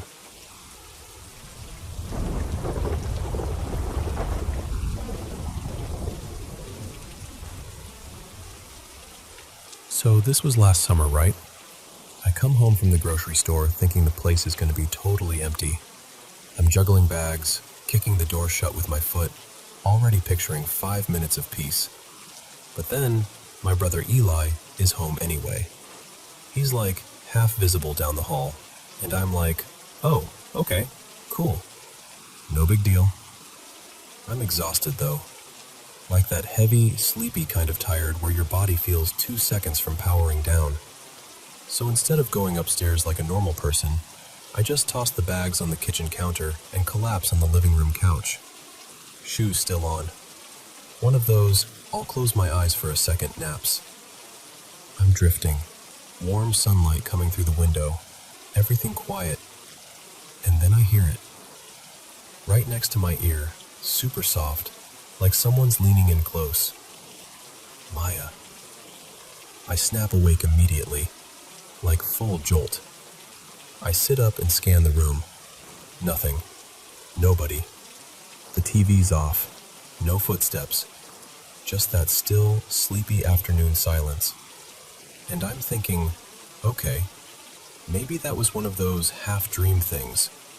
Brain glitch. So I lay back down, trying to laugh it off, telling myself I'm being dramatic. A minute or two passes. And then again, clearer this time, still quiet, still right there by my ear. Maya. Now I'm annoyed. Because it's one thing to hear something once, but twice? Twice feels personal. I open my eyes and stare at the ceiling like it's going to explain itself. The room is still empty. No movement, no shadows, nothing. I'm like, Eli is totally messing with me. He has to be. So I try to ignore it. I close my eyes again. I'm stubborn like that.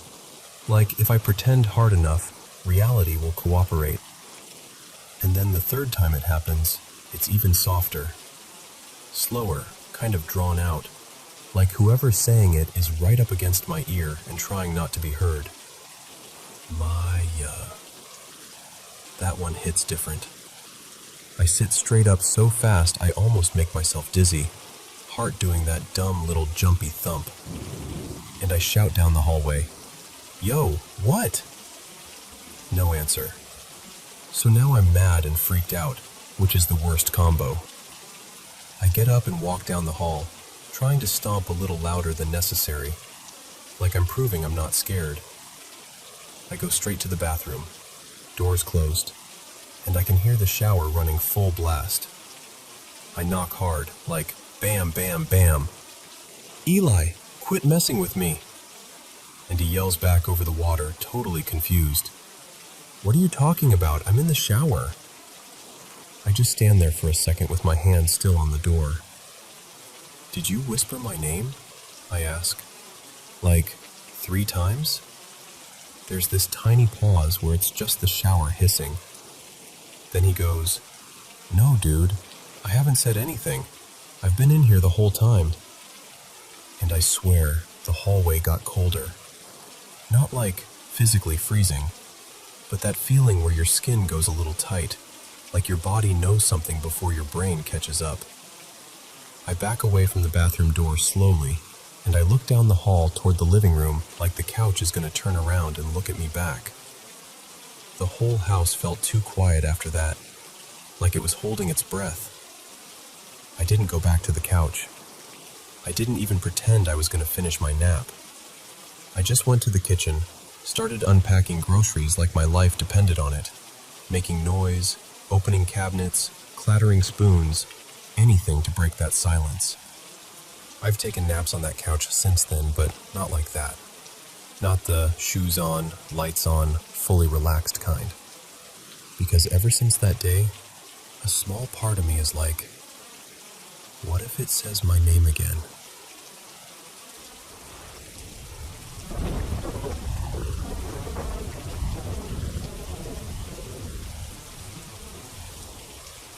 So this happened to me twice, and I still get that weird tight feeling in my chest when I talk about it.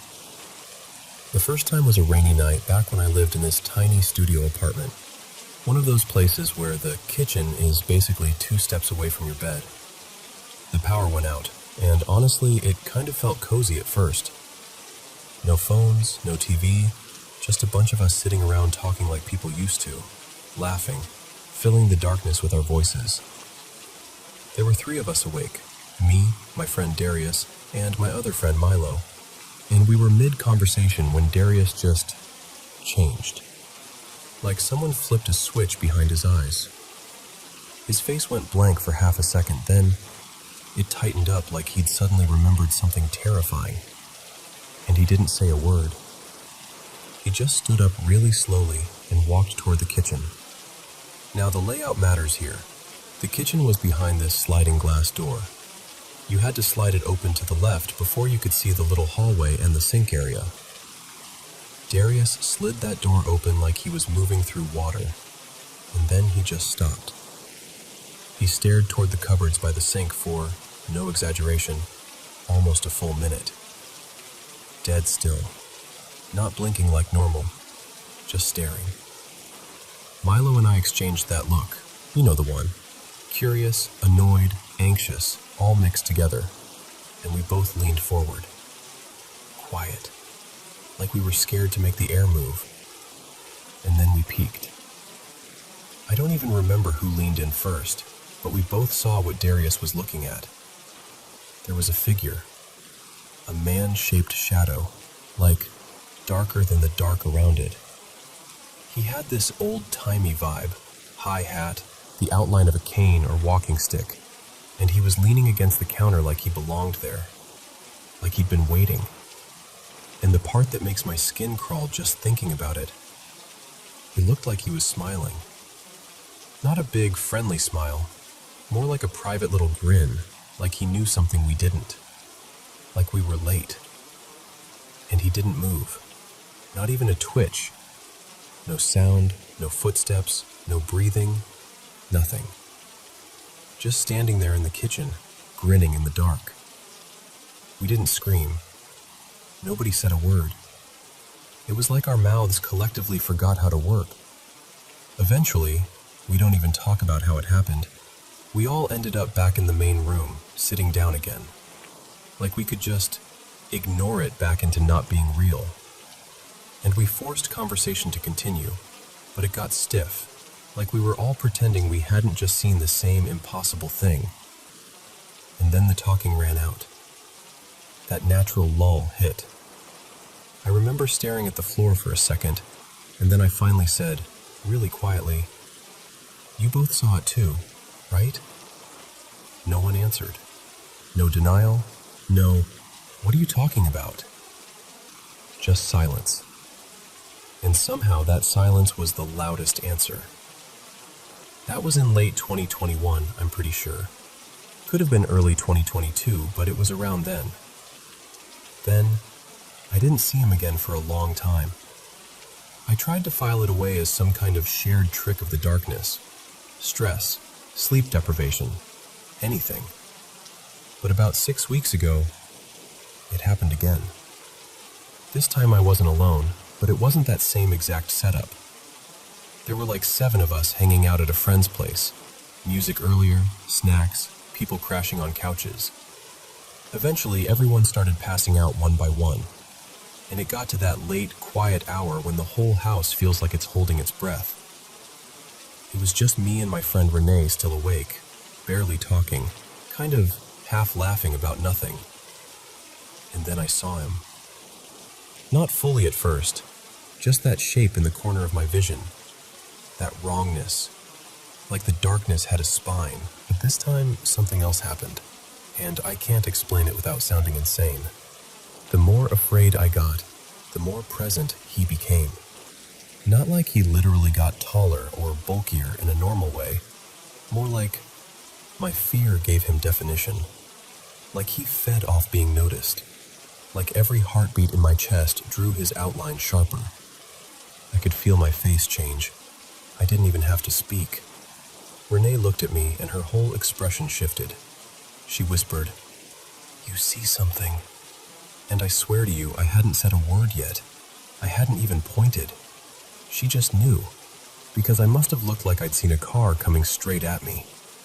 I nodded, barely able to breathe. and she said, "I believe you."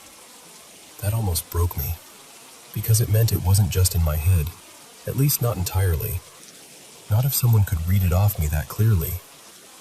The next afternoon, when everybody was finally awake, we were all eating and joking and trying to shake off the weirdness of staying up too late. And then someone, my friend Jace, casually says something like, "By the way, Kendrick saw something last night." And Kendrick's not the kind of guy who scares easily. Like, he's the type who's been through real things. Solid, grounded, nobody messes with him. Jace said Kendrick had woken up in the middle of the night, sat straight up, and just froze. Like he was seeing something in the room that hit his nervous system like a stun gun. He didn't want to talk about it much, but the vibe was familiar. And I remember sitting there, fork halfway to my mouth, feeling cold spread across my shoulders, because suddenly, the pattern wasn't just mine. Here's the part that messes with me the most. Both times, it didn't end because someone turned on a light or because I ran away. It ended because I did something internal. I told it with my whole chest, that I wasn't afraid. Not fake bravado, not "yeah, whatever bro" energy. I mean the kind of steady, real refusal. The kind where you feel your fear still there, but you're not giving it the wheel. And every time I do that, when I genuinely mean it, the figure starts to fade. Slowly, like mist evaporating. But even as he disappears, that grin stays. Like he's amused. Like he thinks it's funny. Sometimes I even swear it looks like he's holding back a little laugh, like a silent giggle in the curve of his mouth.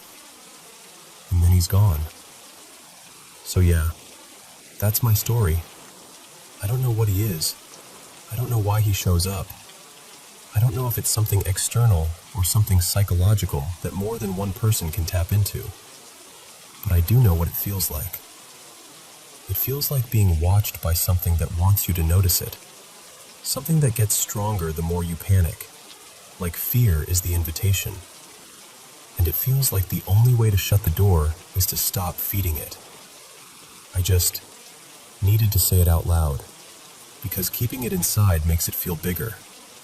And I'm tired of pretending it didn't happen when I remember every detail like it was stamped into me.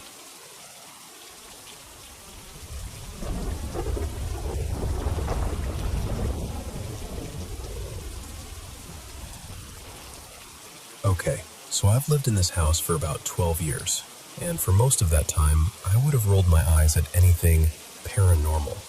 Like, genuinely, if someone told me their house was haunted, I'd be polite, but in my head I'd be thinking, sure it is. I live here with my mom, and my partner Nina moved in a little over a year ago, and almost right away, she started telling me she was hearing things. Scratching inside the walls, knocks on doors, that kind of stuff. Sometimes she'd wake me up like, "Did you hear that?" And I'd be half asleep going, "It's probably pipes, or the house settling, or the cat, or literally anything else." And now I feel awful about it, because I didn't really believe her. I dismissed it. I didn't mean to be cruel. I just didn't think it was real. Then about 6 weeks ago, I had this moment that I cannot explain away.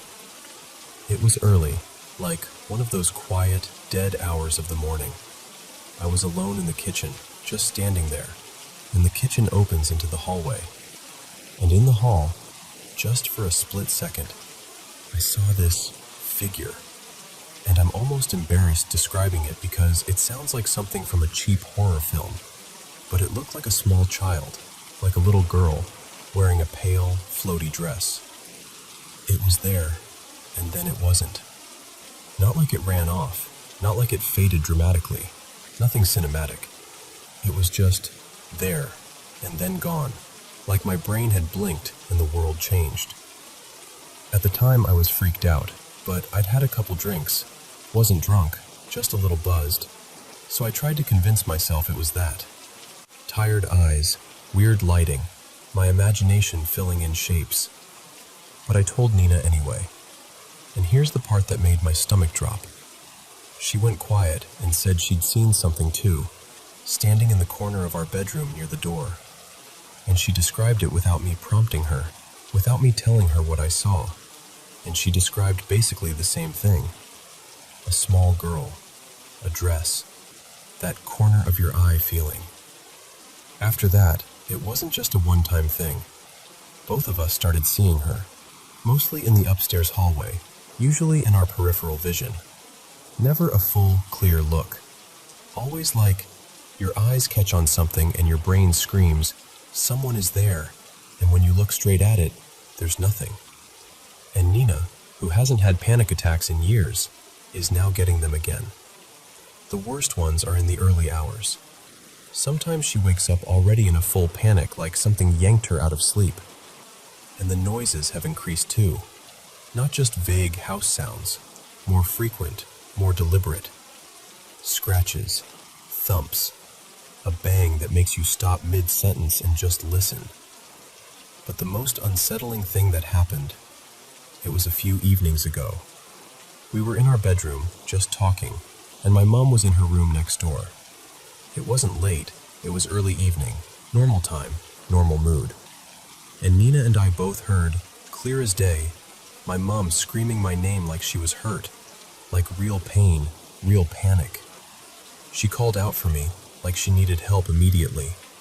I jumped up and ran into her room so fast, I don't even remember crossing the hallway. And she's just sitting there, calm, confused. She looks at me like, "What's wrong with you?" I asked if she'd yelled. She said no. I asked if she'd heard anything. She said no. And I believed her instantly. My mom isn't the type to play games like that, and she looked genuinely baffled. Then there's this other weird layer. Food has started going missing. Not like, oh, we ate it and forgot. I mean things I know we had. Things I specifically remember seeing are just not there later.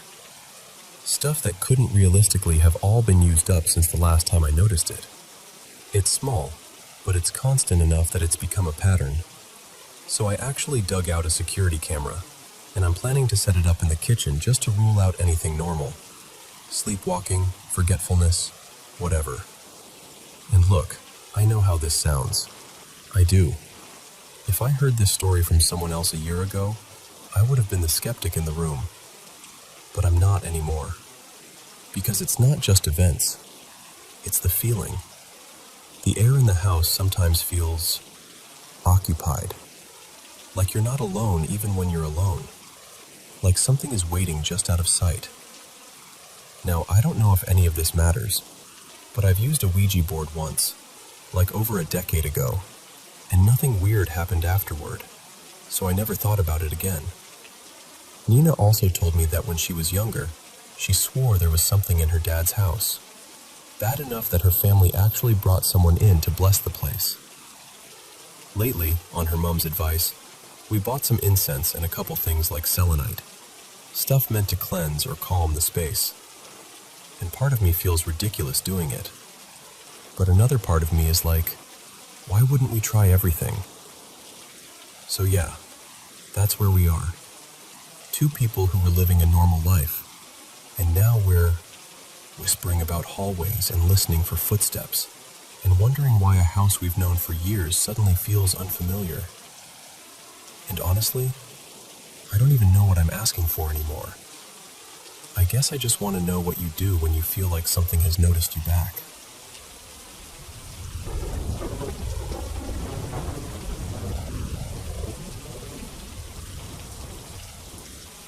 So, I honestly don't even know what bucket to drop this into. If I had to slap a label on it, maybe sleep paralysis, maybe something weird in between a dream and awake, but it felt so specific that my brain keeps trying to give it a spooky name anyway. For context, hi, I'm Rowan, and I run hot all the time. Like, kicked the blanket off in my sleep without remembering it, hot. Lately I've also been wearing these silicone-tipped earbuds at night to block noise, because my schedule is kind of the opposite of my roommate's schedule, and the house can get loud when I'm trying to sleep. This morning, I woke up way earlier than I was supposed to, like more than an hour before my alarm. I remember blinking at the clock, doing that annoyed little sigh, and rolling onto my stomach like, okay, we're going right back to sleep. Easy.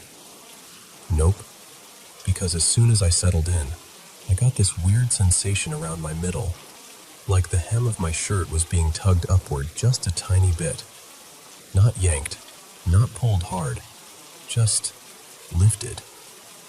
It felt light, like something had pinched the fabric and let it hover for a second. And I remember lying there thinking, is my shirt twisted? Am I imagining that? And then I didn't have time to wonder anymore, because suddenly it felt like a whole person just laid right on top of me. Not like a gentle weight either, like a heavy, full-body pressure that pressed my shoulders, my back, my hips, down into the mattress. But there was no warmth, no shifting, no breath, nothing human, just the fact of being pinned.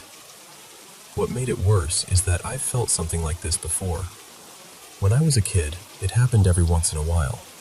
Waking up and feeling like someone was sitting on my chest or leaning on me, like I was being smothered. I used to panic so hard I'd practically vibrate. Eventually, my parents convinced me it was just a nightmare I sometimes had, and I guess I trained myself to accept it as one of those things. But this time had a new layer of, what the hell? Because the second that weight settled on me, one of my earbuds, the one that had apparently died overnight, started blasting this awful electronic screech into my ear. And I don't mean like a little crackle. I mean that old school mechanical shrill sound, like when you accidentally call a fax machine, or like a broken piece of dial-up trying to connect. It kept shifting pitches, almost in timed steps, like it was cycling through tones, loud enough that it felt like it was inside my skull. So I'm stuck there, face down, heavy pressure flattening me, and this dead earbud is somehow screaming like it's possessed by a 1999 internet connection. And then, this is the part that really gets under my skin. I could feel something paying attention to me. You know when you can sense someone staring at you? Like your skin knows before your eyes do? That's what it felt like. Like something was close and getting closer, and it was focused on me with this quiet, patient intensity. The hair on the back of my neck prickled straight up, and I had this immediate, primal thought. Get it off. Now. I tried to move. Nothing. My body felt glued to the bed. I could barely manage to lift one shoulder, just a fraction, like a twitch. The pressure didn't budge. I tried again, forcing it, like I was pushing through wet cement. And the moment I got my shoulder up that second time, the weight started to lift. Not instantly, but like someone slowly stood up off me. And at the exact same time, the screeching in my ear cut out. Just gone. I sat there for a minute, breathing, staring at absolutely nothing, trying to decide whether I was terrified or just furious. And then I did what I always end up doing when something doesn't make sense. I grabbed my phone and wrote it down, like somehow putting words on it would make it behave. What's strange is, usually, if I've had episodes like this in the past, I feel like I wake up halfway through them, like I surface into awareness mid-scare. But this time, I was there for the whole thing, from the shirt feels weird moment to the pressure to the sound. And I also remember other times, years ago, when I'd feel a blanket lift just slightly, or my shirt tug, and I'd shift my body, move under a different part of the covers, and it would just stop. Like that tiny movement was enough to break whatever was happening. So I don't know. Maybe it's just my brain misfiring in that half-awake state. Maybe it's the earbuds doing something weird when the battery dies. Maybe it's stress. Maybe it's sleep paralysis wearing a very convincing costume. But I'll tell you this, in the moment, it didn't feel like a dream. It felt like something sat down on me, screamed into my ear, and waited to see if I'd notice.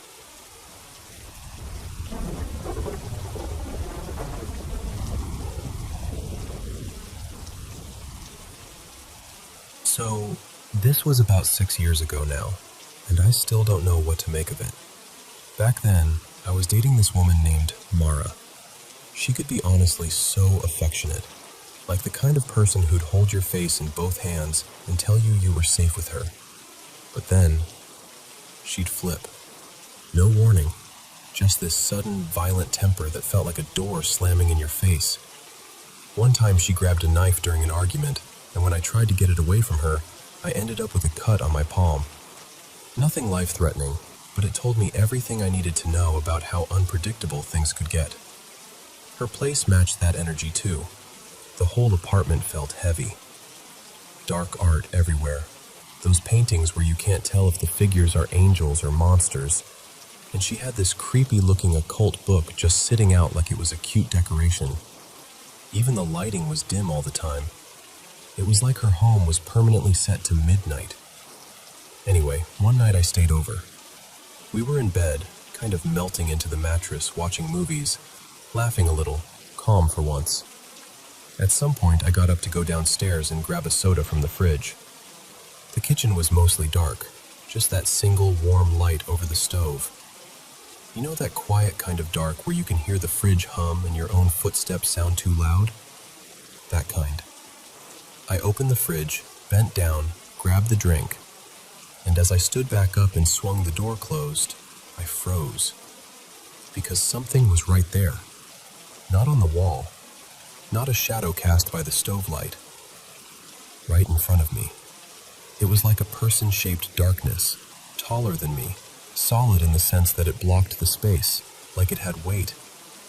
No face, no features, just a silhouette made out of absence. And it wasn't moving like a trick of light. It was just there, as if it had been waiting for me to look up. My whole body reacted before my brain did. I jumped back, heart punching my ribs, and the second I did, the thing vanished. Not like it walked away, more like it blinked out, like someone switched off a picture.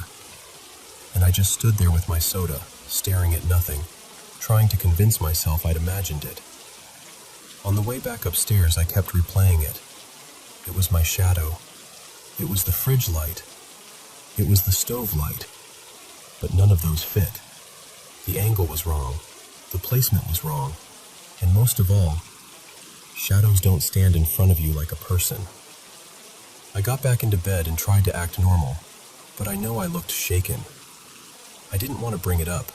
Didn't want to start anything. Didn't want to sound crazy.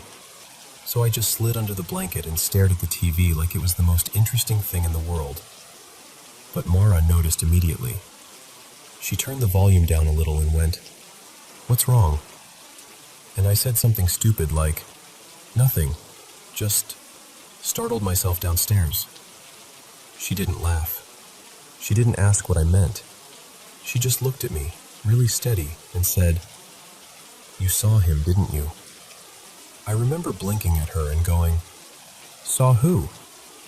And she said it like she was naming a neighbor, like it was casual, like it was nothing. The shadow man. The air in the room changed. I swear it did. I asked what she meant, and she just shrugged and told me she'd been seeing him since she was a kid, that he showed up sometimes, that it wasn't dangerous, that I shouldn't worry about it. Like she was telling me there were ants in the kitchen, and every single time something happened, Mara was never surprised, never scared. She'd just look around like, there it is again, and go back to whatever we were doing. But that night in the kitchen, that was the only time I saw something directly. And it wasn't subtle. It was unmistakable. Even now, years later, I still catch myself thinking about the exact shape of it, and the way my body knew it wasn't normal before my mind could even form the thought. And I'll be honest with you. Sometimes I still wonder, did I see something real? Or was I just losing it? Right there in her dark, quiet kitchen.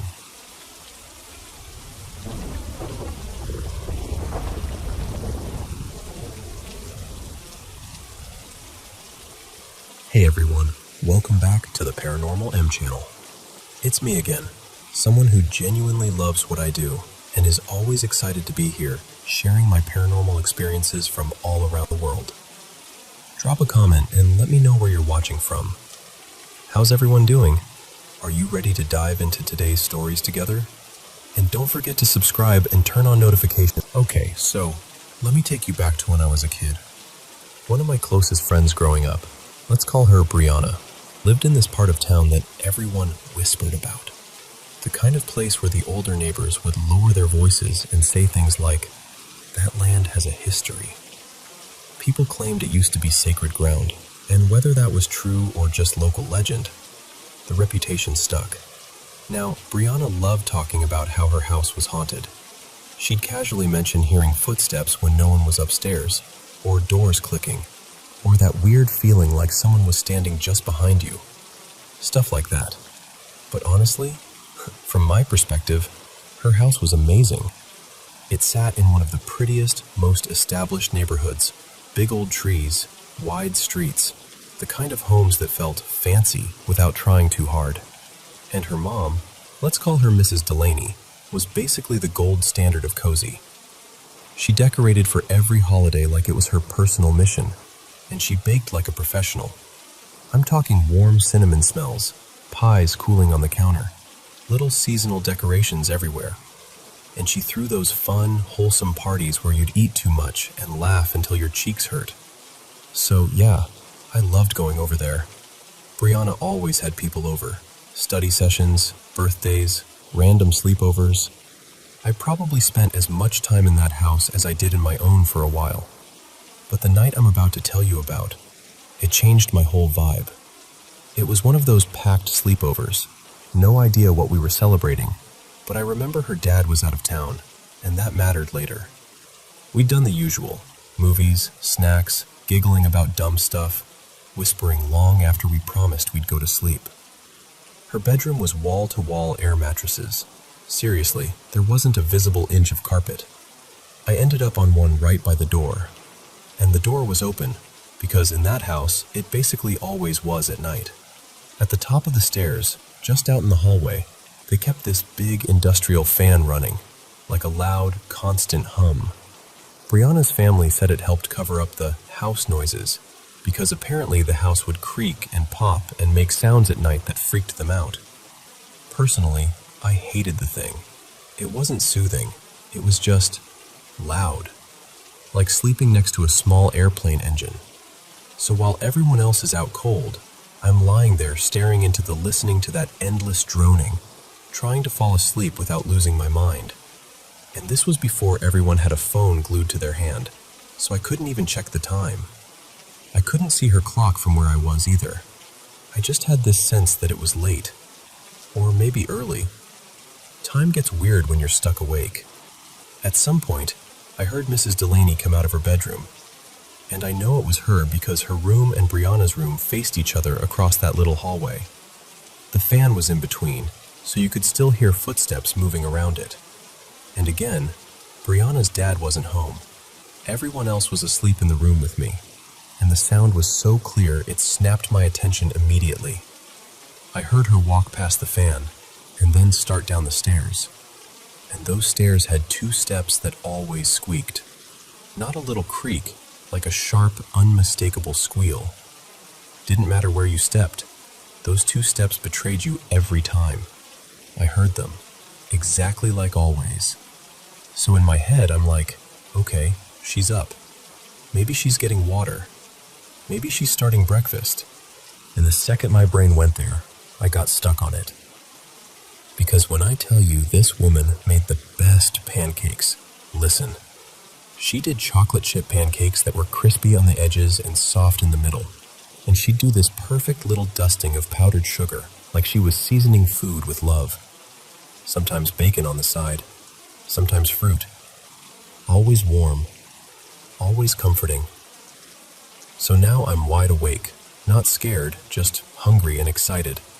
Like, yes, breakfast is coming. This is the prize for surviving the loud fan all night. Time passes.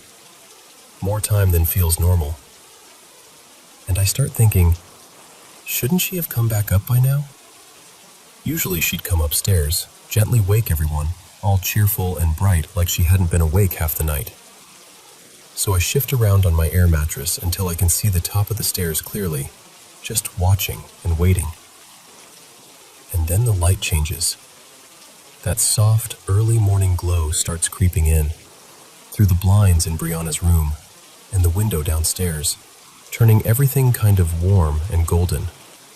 You know that peaceful look a house gets when the day is just beginning?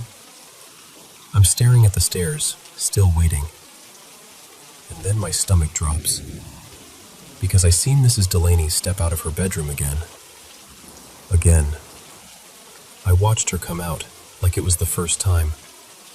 I watched her turn, and I watched her walk down the stairs. And my whole body went cold because I knew she had already gone down. She hadn't come back up. Not once. Not even a little. And I don't mean, I think. I mean I'd been half awake, hyper-aware, tracking sounds because I couldn't sleep. I heard her footsteps. I heard those 2 squeaky steps. I heard her go down. And I'd been waiting for her to come back up ever since. But she never did. So how was she doing it again? I'm sitting there frozen, like my brain is trying to explain it in real time. Like, maybe I imagined it. Maybe I drifted off. Maybe anything. And right then, right as she's going down those steps, I finally smell it. The pancakes. The sweet, warm, buttery smell of breakfast. Chocolate and bacon and that cozy kitchen scent that fills the whole house. And what messed with me the most was I hadn't smelled any of that earlier when I thought I heard her downstairs. It was only now, when I was watching her walk down for the second time, that the smell actually hit. I stayed completely still. Like if I moved, it would confirm something I didn't want to know. A little while later, Mrs. Delaney came back up the stairs, cheerful, normal, calling softly to wake us up for breakfast like nothing strange had happened at all. And that was it. No jump scare. No dramatic ending. Just breakfast. Just a normal morning. But I'll tell you this. After that night, I started noticing things in that house more and more. Little moments that felt off. Sounds. Timing. That same cold rush I'd felt watching her walk down those stairs twice. And I still don't have a clean explanation for it. All I know is, I was there. I was awake. I heard what I heard. And I saw what I saw. And if you ever want to hear the other stuff that happened after that, yeah, I've got more.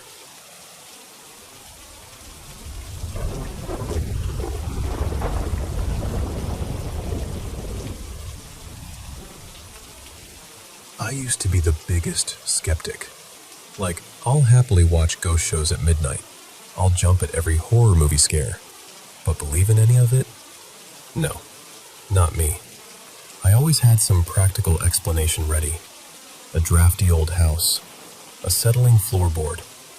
People reading too much into shadows. And then my husband got sick. It was back in 2021, right in the thick of the COVID surge. We'd been married almost 3 decades. He'd lived with asthma for years, but that night it wasn't just a bad attack. It was terrifying. He couldn't catch his breath, and before the paramedics even got him out the door, he went into cardiac arrest.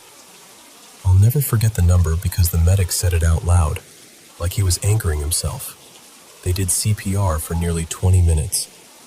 They got his heart back in the ER, and then nothing. 2 months of a coma. 2 months of me sitting beside machines, holding his hand, hearing doctors gently suggest things no wife wants to hear. Life support, quality of life, if he wakes up. But he did wake up. Not the same. Not fully. He survived, but the oxygen loss left its mark. He's in a wheelchair now, mostly bedbound, and his short-term memory, It comes and goes like water through your fingers. Still, he can talk. He can laugh. He knows me. He reacts to the people around him. He's here.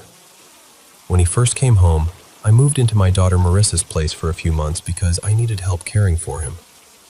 She'd bought this house a few years earlier, and she used to say, completely serious, that it was haunted. She even smudged the place with sage more than once. I teased her for it constantly. I'd tell her, "Mari, your house isn't haunted. It's old. That's all." Then my husband started seeing people who weren't there. The first time, it was dinner. Just a normal night. Plates clinking, kids talking, the TV murmuring from another room. I'd pulled his wheelchair up next to the table so he could eat with us. Out of nowhere, he got irritated, like genuinely annoyed. He says, "Can you tell that woman to sit down? She's making me crazy." I blinked. "What woman?" He pointed toward the kitchen. "That old lady. She keeps walking back and forth like she owns the place." There was nobody in the kitchen. No footsteps. No shadow. Nothing. Marissa and the kids were right there. No one else was even in the house. My first instinct wasn't fear. It was logic. Medication. Brain injury. A side effect. Something with his new prescriptions. I did what I usually do when he gets confused. I went along gently. "Okay," I said, trying to keep my voice calm. "I'll ask her." And I remember thinking, this is just the injury. It has to be. But it didn't stop.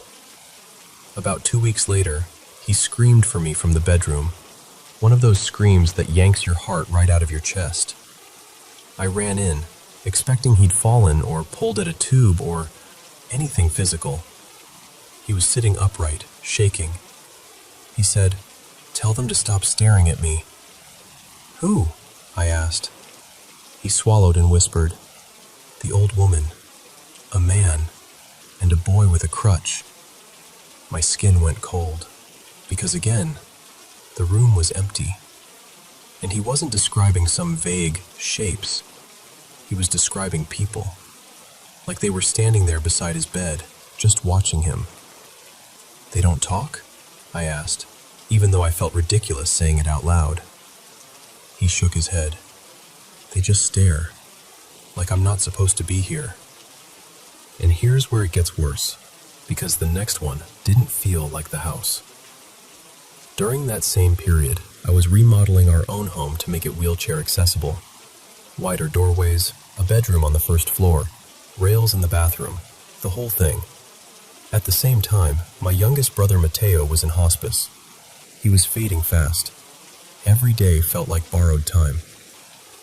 One afternoon, Marissa came with me to the house to help paint the new bedroom. I left my husband in the kitchen with the TV on, thinking he'd be fine for a bit. Then he started yelling. Not irritated yelling, panic. I ran in and he was crying, like full-on tears, terrified. He kept saying, "They want me to go with them. They want me to go." I grabbed his hands. "Who wants you to go? Who?" He looked right past me, like he was watching someone in the room, and he said, "Your brother Leo, and your dad." My stomach dropped so hard I felt sick, because my father died when I was little, and my brother Leo, my older brother, had passed years ago. I didn't even think. I just started grilling him, like I could corner reality into behaving. What do they look like? Where are they standing? What are they saying? And he described my dad.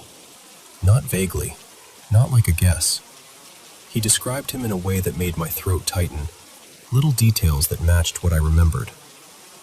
But my husband had never met my father, not once. And I realized, with this awful, dawning clarity, I don't even keep many photos out. He wouldn't have had that image stored anywhere. He said they were laughing at him, like they were teasing him, and it scared him. And suddenly my skepticism didn't feel smart anymore. It felt flimsy, like paper in the rain. I got angry. Not at my husband, never at him. At whatever it was. I actually raised my voice into the empty kitchen like a crazy person. "Stop it," I said. "Do not scare him. If you're here, fine, visit. But you are not taking my husband." I remember begging, too, my voice breaking, saying out loud that I thought maybe they were meant for Mateo, not for my husband, because Mateo was only a few blocks away, and he was the one who was truly near the edge. And then, this is the part that still gets me. My husband suddenly relaxed, like a storm passed. He blinked, wiped his face, and said, "They left." And he never saw my father or my brother again. 2 days later, Mateo passed away. I don't even know what to do with that. I still don't. There was another time, too, months later, when we were in the ER overnight because he'd yanked out his feeding tube. We were only supposed to be there for a quick replacement, but you know how ERs go. One test becomes 5. They needed a urine sample, and my husband can't go on command. He wears briefs. A tech came in with a catheter, and I could tell immediately she was unsure. But before I could properly intervene, the bag started filling with blood. I called for the doctor. More tests, more waiting. My husband somehow stayed in a decent mood, cracking little jokes, smiling at me like he was trying to lighten my fear. And then he turned his head to the far side of the room and said, clear as day, "Hi, Mom." I froze. "Who are you talking to?" "My mom," he said, casual as anything. His mother, Helena, had been gone for 20 years. And I felt that same flare of panic, the same thought clawing up from the back of my mind. Is she here for him? Is this how it happens? Then he frowned slightly and said, "She says you never really liked her." But I didn't laugh. I whispered into the air, speaking to a person I couldn't see. "Helena, I respected you. I did. Please don't take him. Please." My husband blinked slowly and said, "She's gone." And then he drifted off to sleep. He was released later that night. No great spiritual showdown, no dramatic ending, just us, going home again, carrying the weirdness with us like extra luggage. And now, here I am, this person who used to roll her eyes at the word haunted, sitting with questions I never thought I'd seriously ask. Why did the family in my daughter's house only stare? Why didn't they speak to him? But my dead relatives and his mother actually communicated? Are there different kinds of whatever this is? And the scariest question, the one I hate admitting, is he in danger? I was raised Catholic. I'm not the kind of person who goes to church every Sunday, but those old ideas stick like burrs. Exorcisms, spirits that aren't friendly, the fear that something could attach itself to someone vulnerable. And my husband is vulnerable. He already escaped death once.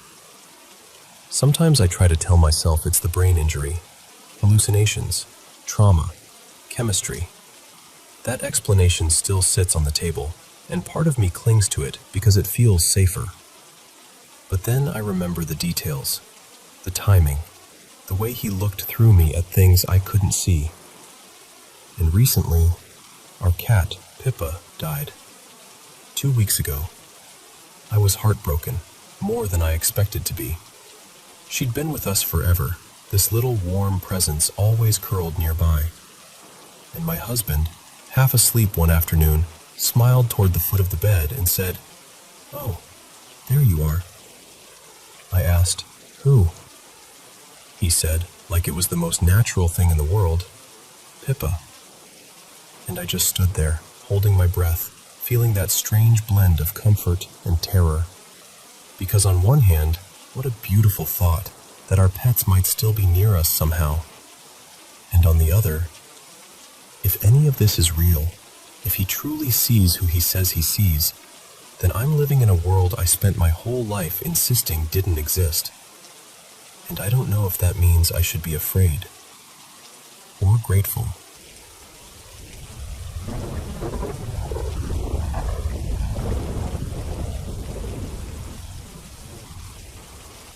Hey. Okay.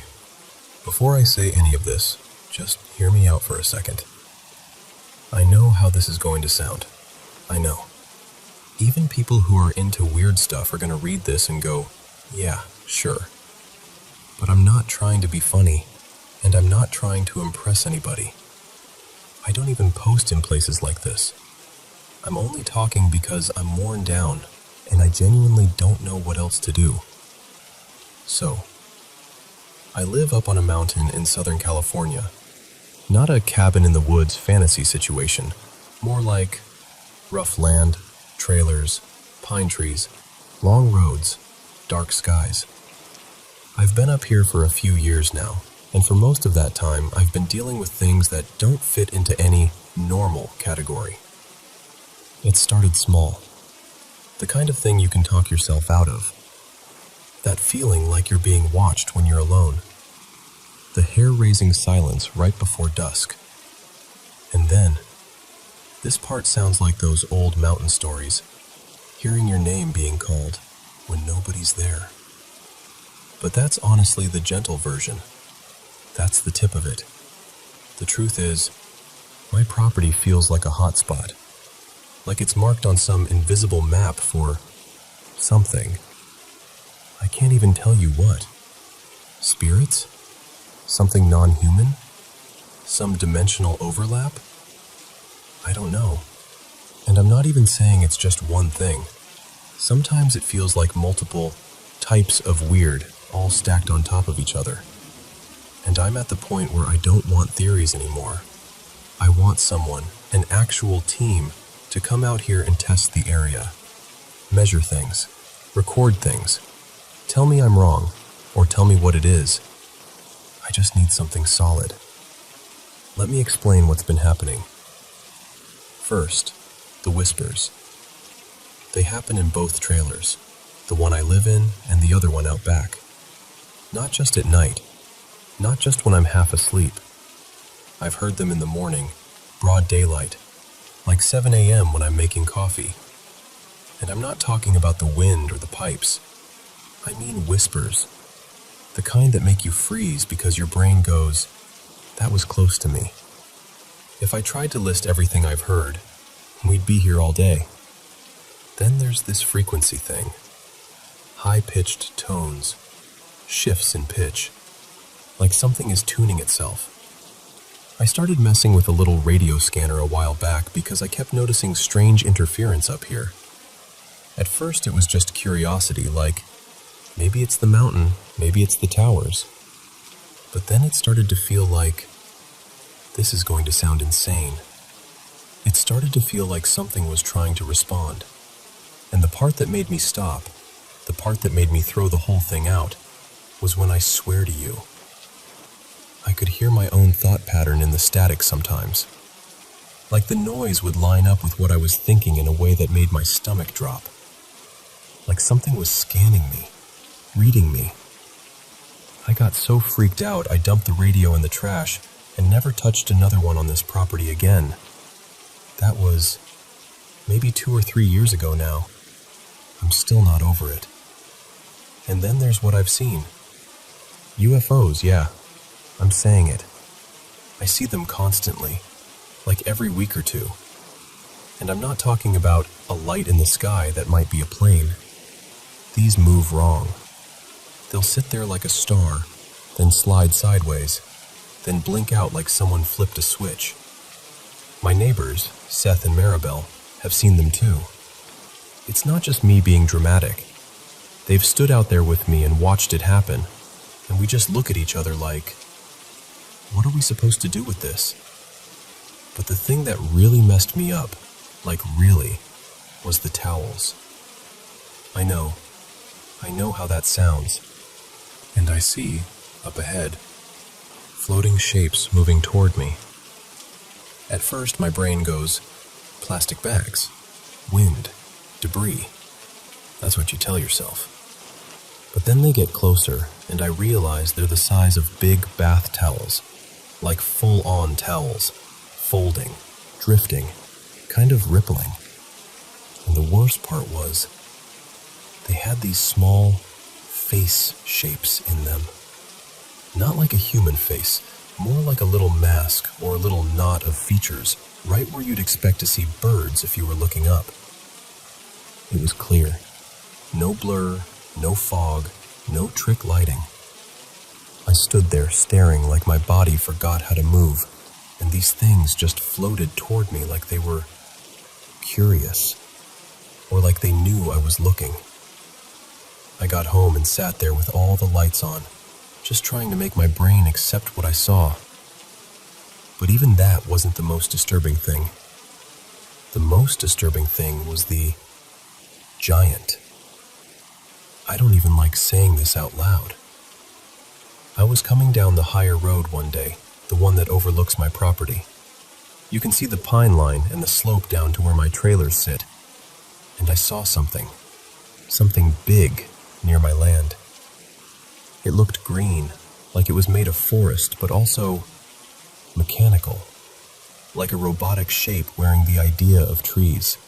Tall, too tall, and it looked like it was holding something, like a tool or a device, like it was doing work. And here's the part that still makes me feel sick. The moment I noticed it, it reacted like it realized I could see it. It turned, not like an animal turns, like a machine swivels.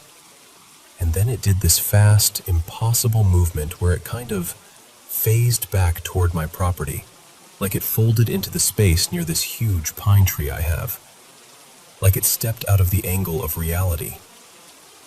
I stood there frozen, honestly thinking, if I run, will it chase me?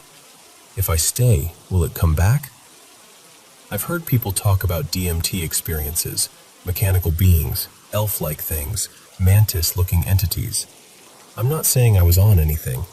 I don't do that. But what I saw reminded me of those descriptions so much it makes my skin crawl. And yeah, there have been other moments too. I've seen bushes and trees shift shape in ways that don't make sense. Not like wind moved it. More like the pattern changed. Like the structure got rewritten for a second and then snapped back. Like the land itself is unstable. I've also had this repeated thought that flight paths might be part of it. This is real. My place sits right between two major airline routes. On one side, planes move in a steady line, one direction, like clockwork. On the other side, another steady stream in the opposite direction. It's constant. Civilian, cargo, sometimes stuff that looks government or military. And I keep wondering if elevation plus whatever's going on up here makes it worse. Like I'm sitting in the middle of some corridor. I'm telling you all this because I'm done. I'm tired. I'm drained. I'm putting the property up for rent because I can't handle it anymore.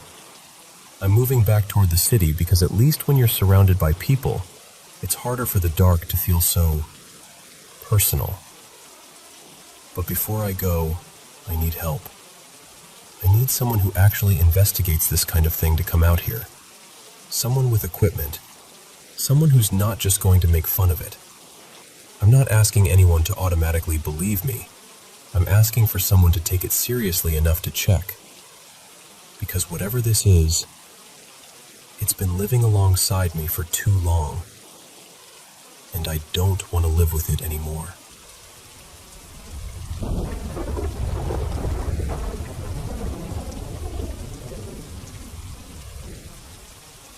So, I grew up in this modest little apartment with my mom and my 4 siblings. It was always loud, always busy. One of those homes where you're never really alone, even when you want to be. The apartment had this long, enclosed balcony that ran almost the entire length of it. It was actually pretty spacious. There was furniture out there and everything, but we barely used it. It just kind of existed, like an extra room we forgot we had. Then one day I begged my mom for a pet, and somehow I ended up with a tiny kitten, We named him Miso. Miso was adorable, but oh my god, at night, a menace. He'd sprint around, knock things over, meow like he was giving a concert. Nobody could sleep, so we started putting him out on the balcony at night so the rest of us could finally get some rest. And it worked, until it didn't. One night, I'm talking like 2:40 in the morning, that weird hour where the whole world feels paused, I woke up suddenly. No nightmare, no sound, nothing. Just this strong urge to check on Miso, like my body decided for me. So I got up, and groggy, and I walked over to the balcony door.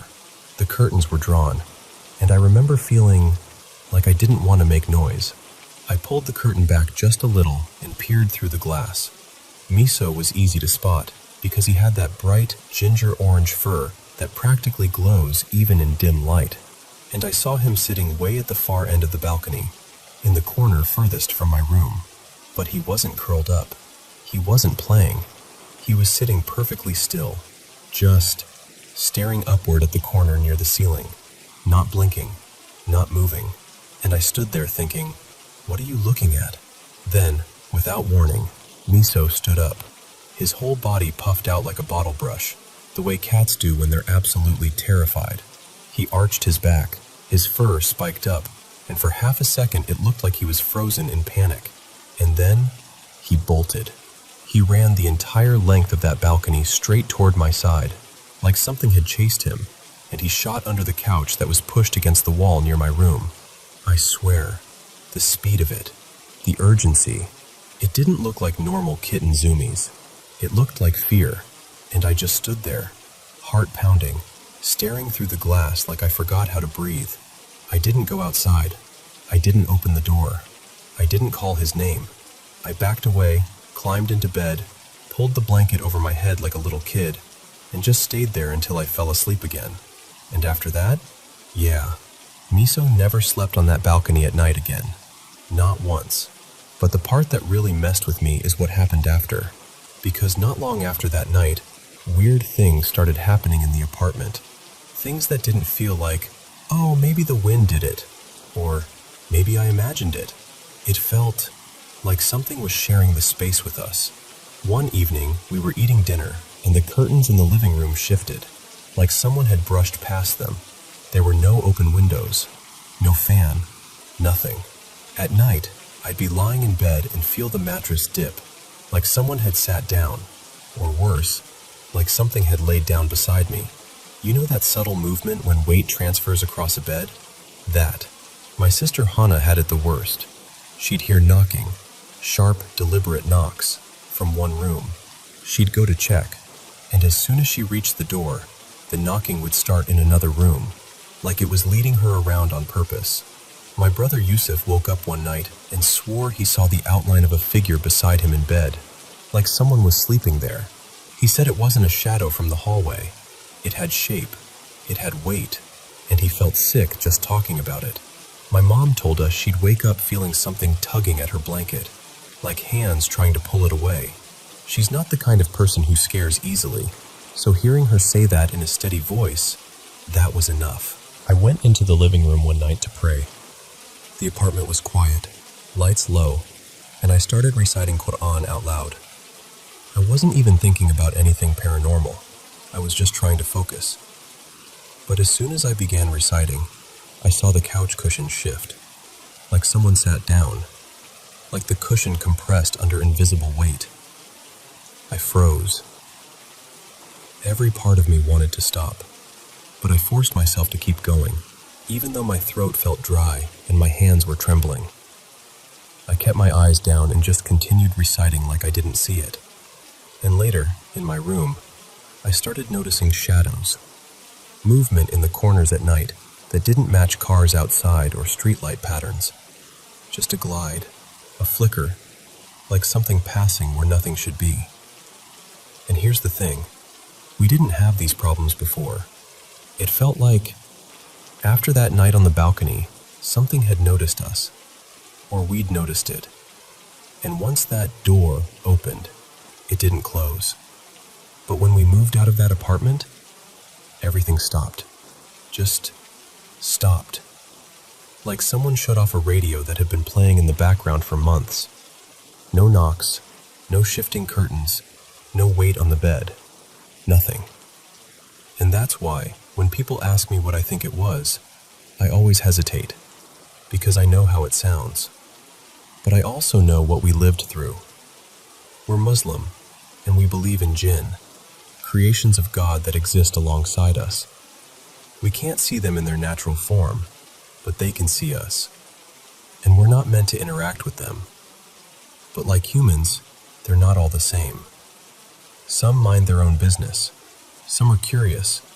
Some are harmful. Some are downright malicious. We're taught that they're more active after sunset, and that's part of why we're advised to close windows and doors at night. Not out of superstition, but as a kind of spiritual caution. Like, don't leave things open. Don't invite attention. And we also believe they can take forms, animals, people, but that something will often feel off. The eyes, the expression, the energy. And I'll be honest with you, I don't know what Miso saw in that corner, but I've never forgotten the way his whole body reacted, like he was looking at something I couldn't see. And I think that night was the first time the apartment showed us we weren't alone.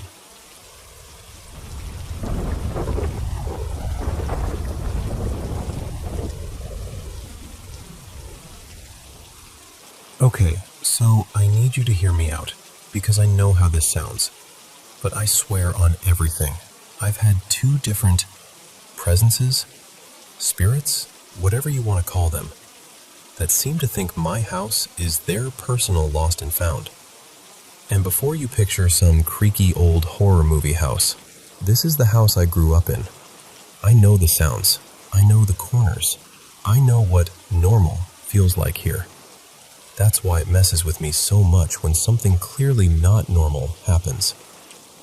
So the first weird chapter started a few years back, right after my husband, Evan, and I moved in together. I was out antique shopping, because I'm a sucker for old furniture, and I found this gorgeous vintage vanity. Like heavy wood, pretty details, the kind of thing that feels like it has a story baked into it. I brought it home and put it in what was, at the time, our little pet room. And then my stuff started vanishing in a way that didn't make sense. It was mostly my nose jewelry. I'd go to sleep with one of those clicker rings in, one of the kind you have to actually work at to open. And I'd wake up and it would be gone.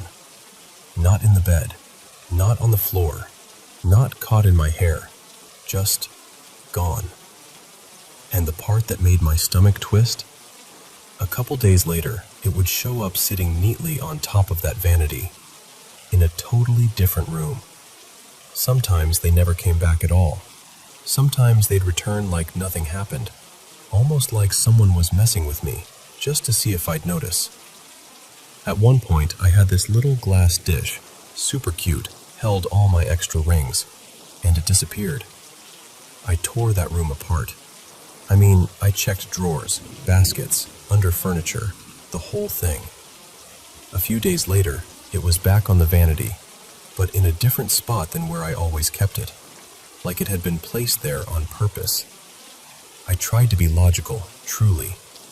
I told myself maybe I was knocking things loose in my sleep. Except, no.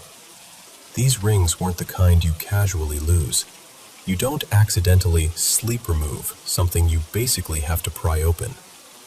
Eventually, I got so irritated that I started running my mouth, mostly to Evan, but sometimes out loud, like, "Okay, funny, give me my stuff back." I was snarky about it. I'm not proud. And then one morning, the spirit, if that's what it was, decided to humble me. My keys disappeared right before work. I dumped my bag out on the floor. I shook it. I checked every pocket, every zipper, every little hidden compartment. Nothing. I was already running late, so my coworker, Jade, picked me up since I'm only a few minutes from my job. I even checked my bag again at work, like, maybe I'm being dramatic. Still nothing. Later that night, Evan, sweet, calm, diplomatic Evan just stood in the kitchen and said, very politely, "If you have her keys, could you please give them back?" And I'm not kidding. When we went out to grab groceries and make replacement copies, I reached into my bag for the spare keys, and my fingers touched my entire keychain. Everything. House keys, work fob, little keyring charm. All of it. Just sitting in there like it had been there all along. I swear my blood ran cold. Because I know what an empty purse feels like. I checked it like 5 times. Not long after that, I ended up seeing a woman who claimed she could clear the energy. I don't know what she did, and I'm not saying everyone should run out and do that, but after that, things settled down. Like the house exhaled. That phase ended. Which should have been the end of the story, right? Except it wasn't. About a month ago, Evan grabbed our headlamp to mess with the furnace. Next day, it's missing. We both looked everywhere. 2 days later, it's suddenly sitting out in the open, like impossible to miss. I remember saying, "Oh, you found it." And he just stared at me and went, "I thought you found it." Then the house started doing that thing where it sounds like someone is nearby. Floor creaks, like footsteps shifting weight just outside the room. You look up expecting to see someone, and there's nobody. Not even the dog. Nothing. The moment that really got me, though, was my grandma. She was babysitting our newborn, tiny little thing, only a few months old, and she felt someone tap her on the shoulder. She turned around, ready to scold one of us for sneaking up on her. And no one was there. And my grandma is not someone who chases spooky explanations. She's very practical, very faith-based, the type who'd normally brush this off. So for her to even bring it up, and to look genuinely unsettled, that hit me hard. And then we started seeing the little stuff. Movement in the corner of your eye. Both of us. The kind that makes you glance toward the hallway thinking, "Was that you?" And the other person goes, "No, I thought that was you." Twice, one of my kids' balls rolled across the floor with nobody near it. Not kicked, not bumped, just rolled. Slow and steady, like it had a destination. But the thing that pushed me over the edge happened right around the holidays. I was hosting Christmas Eve, so you know that deep clean frenzy where your house is spotless in a way it never is any other time. I stripped all the cushion covers and pillow covers from the sunroom, washed everything, and I was doing my final putback before bed. 2 matching throw pillows usually sit on 2 chairs out there. I remember them clearly because I'm the one who bought them, and I'm weird about symmetry. I go to put the covers back on, and I only have 1 pillowcase. At first I thought, fine, I left the other one in the dryer. No big deal. But then I went to grab the second pillow and no pillow, just gone. Like the chair had never had it. So now I'm standing there in this perfectly clean house, holding 1 pillowcase like an idiot, and I can feel myself getting mad in that helpless way. I made Evan get out of bed and help me search. We checked the dryer. We checked closets, laundry baskets, behind chairs, under beds, the guest room, the baby's room. Everything. There were no piles, no clutter, nowhere for it to hide. And here's the part that makes me feel like I'm losing it. The pillowcase disappeared from the dryer, and the pillow disappeared from the chair the same day. Like someone took the set. Days later, it still hasn't turned up.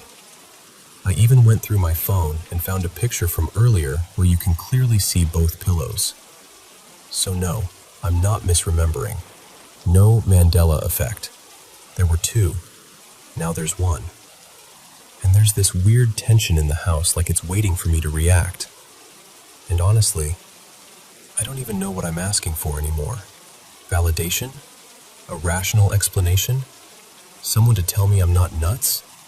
Because what are the odds that I had one thing attached to an antique before, and now there's another one here doing the same hide and return routine? I do collect antiques. I've got some old oddities, nothing extreme, but enough that you could argue I'm basically inviting history into my house. And lately it feels like something in that history is getting a little too comfortable.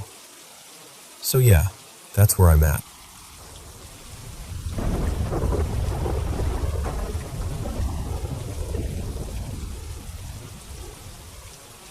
So, last night I'm in bed, fully in my little cozy zone, just watching this show and trying to wind down. Nothing dramatic, nothing weird. And then out of nowhere, at 12:34 a.m., I get a text notification from my mom.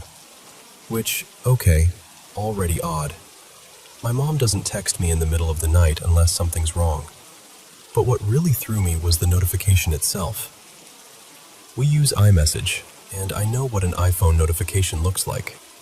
This one looked off, like it didn't belong on my phone. It was split weirdly across the screen, almost like the message was cut in half horizontally.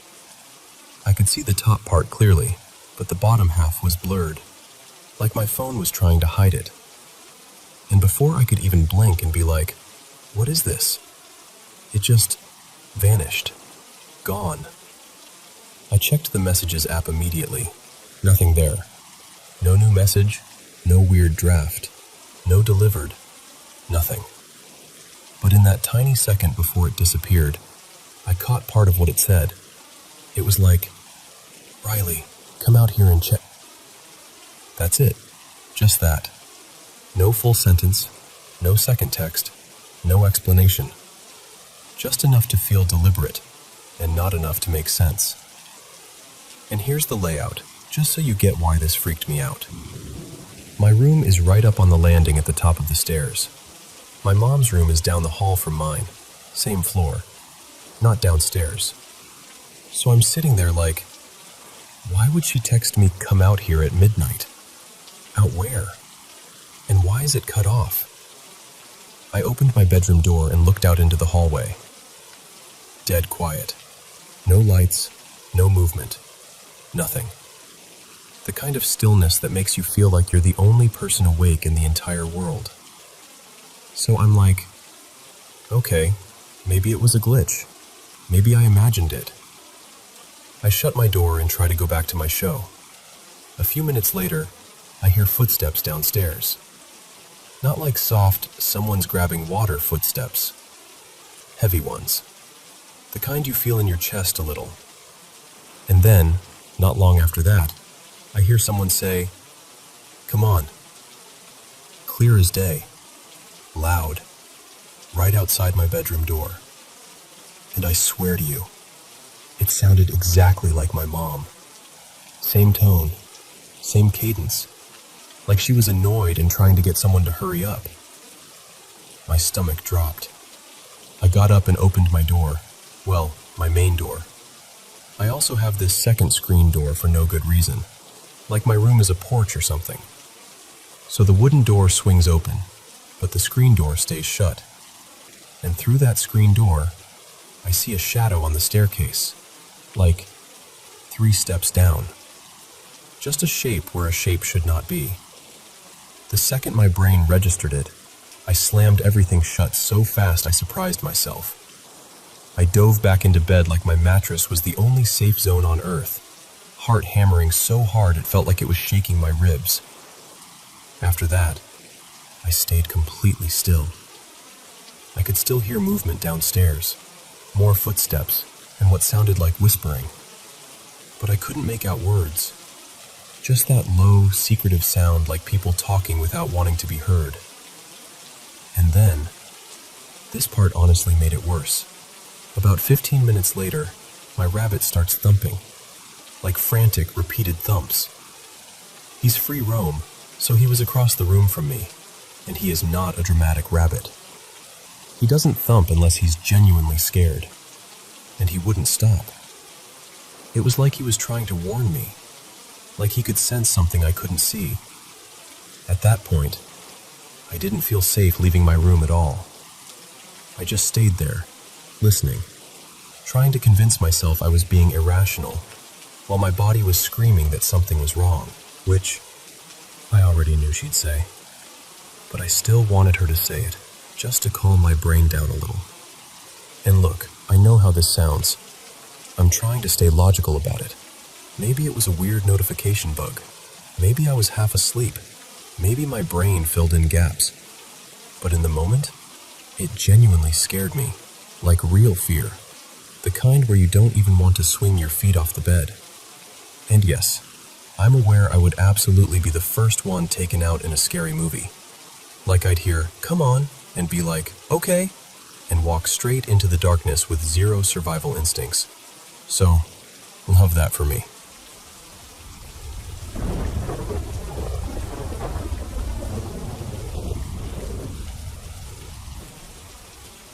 I don't even know where to start with this, so I'm just going to tell you the whole thing the way it's been sitting in my chest.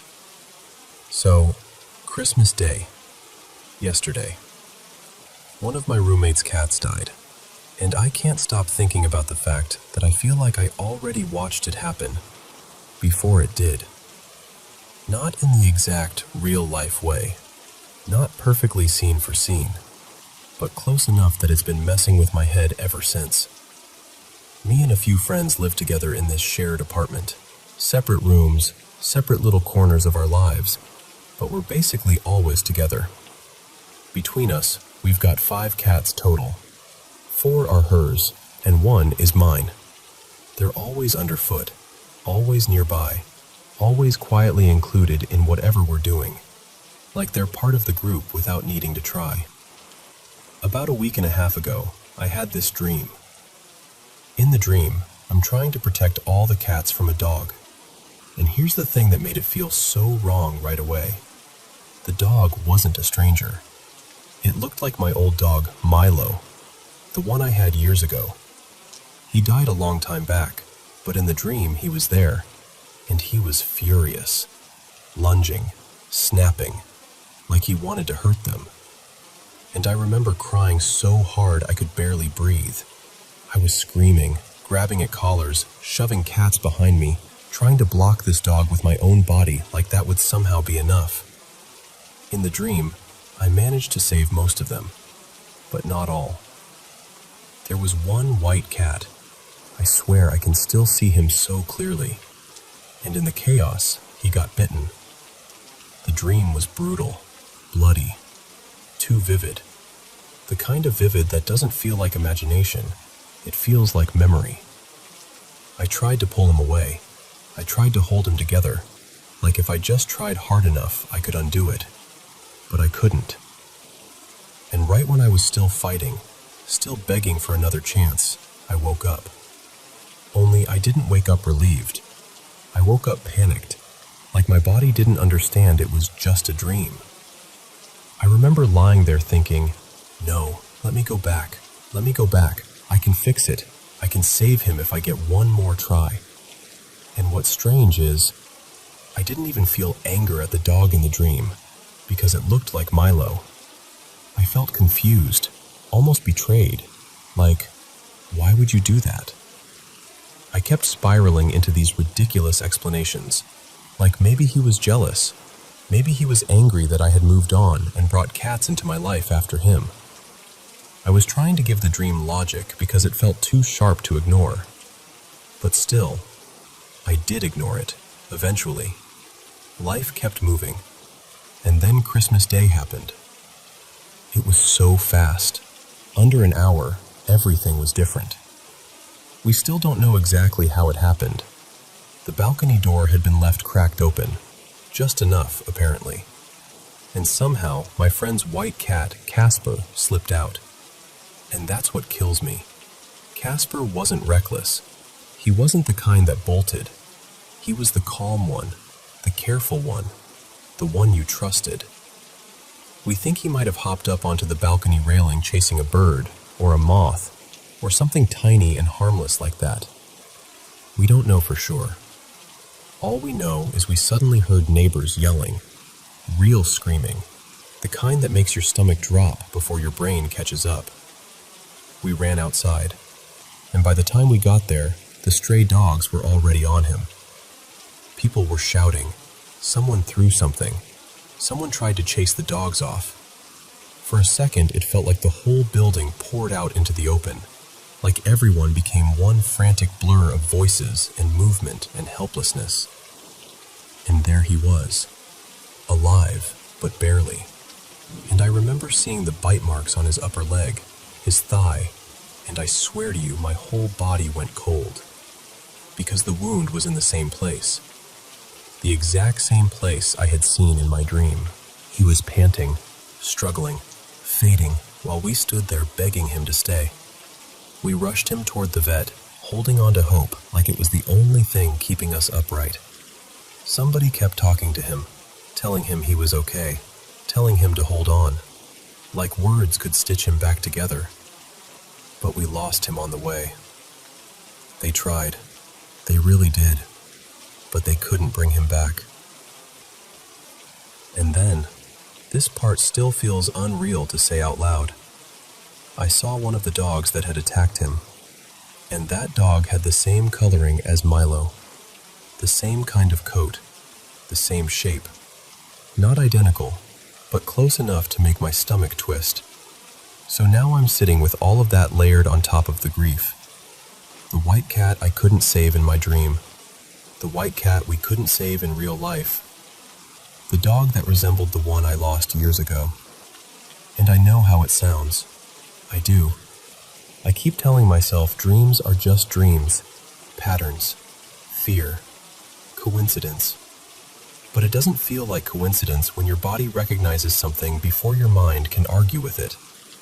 And the worst part is, this isn't even the first time I've had dreams that feel like warnings, like something tapping me on the shoulder before something happens, and I don't know what to do with that. I don't know why my brain does it. I don't know what it means, or if it means anything at all. All I know is I'm devastated. A life ended in one unguarded hour, one slightly open door, one moment of normal that turned into tragedy. And now everything in the apartment feels quieter in this unnatural way, like the air itself is missing a piece. And I keep looping the same questions, over and over, like I'm trying to punish myself into finding a better ending. Should I have told my friend about the dream? Should we have been more careful? Should I have taken it seriously instead of brushing it off? I can't make sense of it. I can't believe it happened on Christmas of all days. And more than anything, I just wish, so badly, it worked the way it does in dreams. That you could wake up, go back, and save the one you couldn't the first time.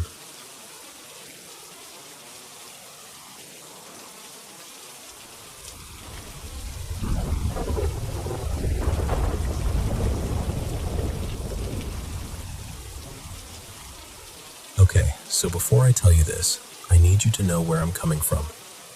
I'm not someone who's into seances, necromancy, mediums, or any of that. I was raised Christian, but it never really stayed with me. For years I called myself an atheist, pretty confidently actually. But after a few specific moments that I still can't explain, I don't know. These days I lean more agnostic, like, I don't know what's out there, but I'm not going to pretend I'm certain anymore. The first time it happened was back in 2017, when my great-grandmother, Evelyn, though we all called her Nana Ev, passed away. She wasn't exactly on death's doorstep. She'd been living in a care home a couple states away. I'd seen her at Thanksgiving not long before, and honestly, she looked fine. Not frail, not fading, just unhappy. She'd always been fiercely independent, the kind of woman who hated needing help for anything, and having people do everything for her had chipped away at her spirit. Then one day I was sitting in class, just a normal school day, nothing dramatic happening. And out of nowhere, I felt this heavy pressure on my chest. Not pain exactly, more like someone had set a weight right on me. And with it came this sudden dread, like my stomach dropped, like I just received bad news without hearing a word of it. But then, this is the part that throws me. Right after the dread came this strange calm, like a wave smoothing everything out. Quiet, soft, almost gentle. And immediately, my mind went to Nana Ev. It wasn't even a thought I chose. It just landed there. She's gone. I texted my mom, asking if she'd heard anything about her. She said no, nothing. So I tried to shrug it off, told myself I'd spooked myself for no reason. But later that evening, during dinner, my mom got the call. Nana Ev had passed peacefully in her sleep during an afternoon nap. I didn't say anything about what I'd felt. I honestly thought it was just some weird coincidence, my brain reaching for a story to explain a random sensation. Then it happened again. This time it was the next year, 2018, when my grandmother on my mom's side passed. Her name was Marlene, but we called her Mimi. And with her, it wasn't sudden. She'd been battling cancer for a long time, and the last time I saw her, it was clear she was close. She was exhausted in that deep way that isn't just tiredness. It's like the body is ready to let go. My mom stayed at Mimi's house to be with her, while the rest of us drove back home. That night, I woke up in the dark with that same exact feeling. The weight on my chest, the sharp dread, like a warning alarm inside my body. And then, the calm again. Like something letting me down gently instead of dropping me. And I thought, immediately, Mimi. I tried to be rational about it. I remember even being annoyed at myself, like, okay, great, you're being dramatic. Go back to sleep. But I looked at the time anyway. It was just after 2:30 a.m. I fell back asleep. A couple hours later, I woke up to the sound of my mom coming in. Not just coming in, falling apart. I heard her crying before I even sat up. She went straight to my dad, and through the sobs, she told him Mimi had passed. Our house was a little over an hour away from Mimi's, so when I did the math later, it lined up in a way that made my skin go cold. 2 times could still be coincidence. 2 times could still be my brain picking up stress I didn't realize I was carrying. But it was the pattern that got to me. The same physical feeling, the same emotional sequence, the same instant certainty about who. This one was different because it wasn't someone I was close to. It was my dad's father, my granddad, Lionel. We weren't really a tight family with him. There wasn't regular contact, no warm relationship, none of that. So when I woke up with that familiar chest weight and dread calm combo, I didn't text anyone. I didn't even want to sound ridiculous. But I remember lying there in my dorm thinking, is it him? Why would I be thinking of him? The next morning, my dad got the news. Lionel had passed the day before. We never got an exact time, so I couldn't check it the way I could with the other 2. But still, it was the 3rd time I'd had that same hit, and then found out someone had died right around then. And now I'm home for the holidays, sitting in my mom's house, and we've both been talking about family who've passed. It's that time of year where memories feel closer, like the past is sitting in the room with you. And I've been debating telling her. But here's the thing. My mom is very religious, and she also believes in psychics and mediums. And I don't want to feed that part of it. I don't want her to hear my story and feel validated in giving money to people who claim they can connect with the dead. Because I genuinely think a lot of them are predators. Like, if you had real powers like that, why would you be charging grieving people by the minute? So I've kept this to myself. And also, these are the only close deaths I've experienced. I don't have more examples. I don't have enough data to say, this is a thing I do, or this always happens. All I know is this. 3 times, my body reacted before I heard the news. 3 times, the feeling followed the same script. And it's left me in this weird middle place, where I don't want to invent magic, but I also can't fully explain what happened. And honestly, I think what I want most isn't an answer. I think I just want to say it out loud to someone who won't tell me I'm crazy, or try to sell me a reading.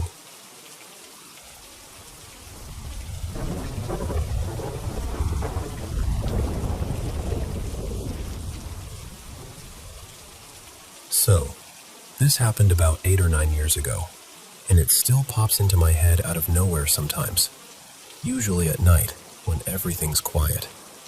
Back then, I was stretched out on the couch with my girlfriend. She's my wife now, Mara. We were half watching some movie, half dozing, just that cozy end-of-day kind of calm. And my phone rings. At the time, I used to get scam calls constantly. Like, constantly. And I'll be honest, I'd mess with them. Not even out of anger, more like boredom. I'd put on this ridiculous voice, lean into it way too hard, and Mara would laugh. So naturally, I'd crank it up even more just to keep her giggling.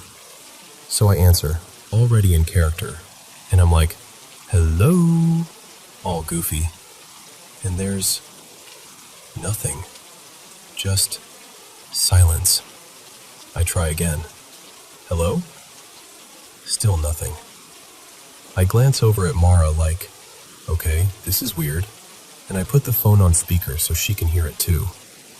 I'm still trying to keep the joke alive because I'm committed at this point, right?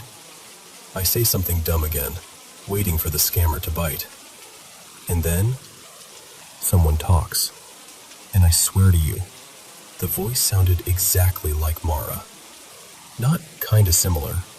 Not close enough. I mean her. Same southern drawl, same rhythm, same little quirks in how she says things.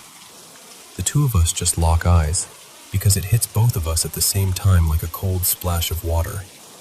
And the voice goes, casual as anything, "Hey Evan, what are you doing?" And the second it says my name, every ounce of joking evaporates. My stomach just drops. I go, "Who is this?" And the voice, still sounding like her, goes, almost annoyed, like I'm being stupid. "It's me, Mara, obviously." I'm staring at my actual Mara sitting right next to me, and my brain is trying to reboot. I say, "No, it's not. She's literally right here. Who the hell is this?" And the voice laughs a little, like I'm the one pulling a prank. Okay, very funny. So what are you up to today?" That's the part that messed with me the most. It wasn't just the voice. It was how comfortable it sounded. Like whoever it was had known me for years. Like nothing about this was strange. I hung up. Just ended it. Mara's looking at me like she saw a ghost, and I'm looking at her like I'm trying to confirm she's real. I asked her immediately, "Did you have one of your friends call me? Is this some prank?" She swore she didn't, and she looked genuinely shaken, like pale, quiet, the kind of shaken where you don't even know what to say because your mouth is dry. We're both just sitting there in this weird silence, the TV still going, but it might as well not be. Then my phone rings again. Same number.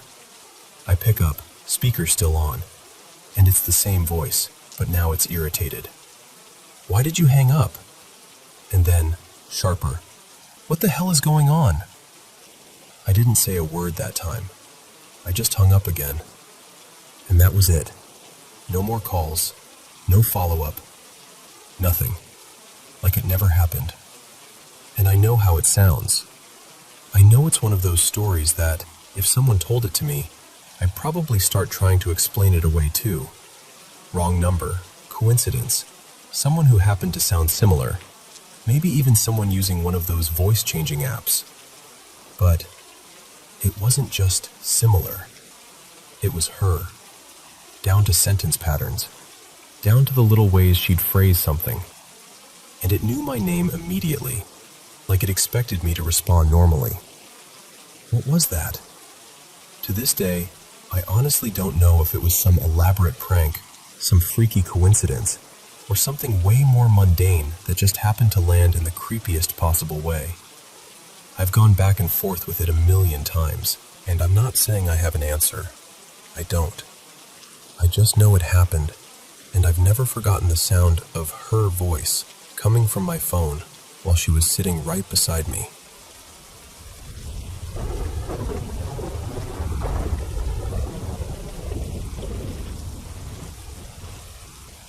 So, I don't know if you've ever played scatterjacks, or maybe you called it something else where you grew up. But when I was a kid, it was everything for a while. It was one of those simple little games adults barely notice. A rubber ball, a handful of metal jacks, and a floor you didn't mind kneeling on for an hour straight. My little brother Eli and I used to play it constantly at our place. And it wasn't just us.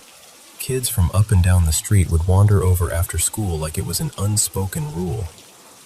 We'd end up with, I don't know, maybe 6 or 8 of us crammed into the living room, laughing, arguing over whose turn it was, and listening to that very specific soundtrack.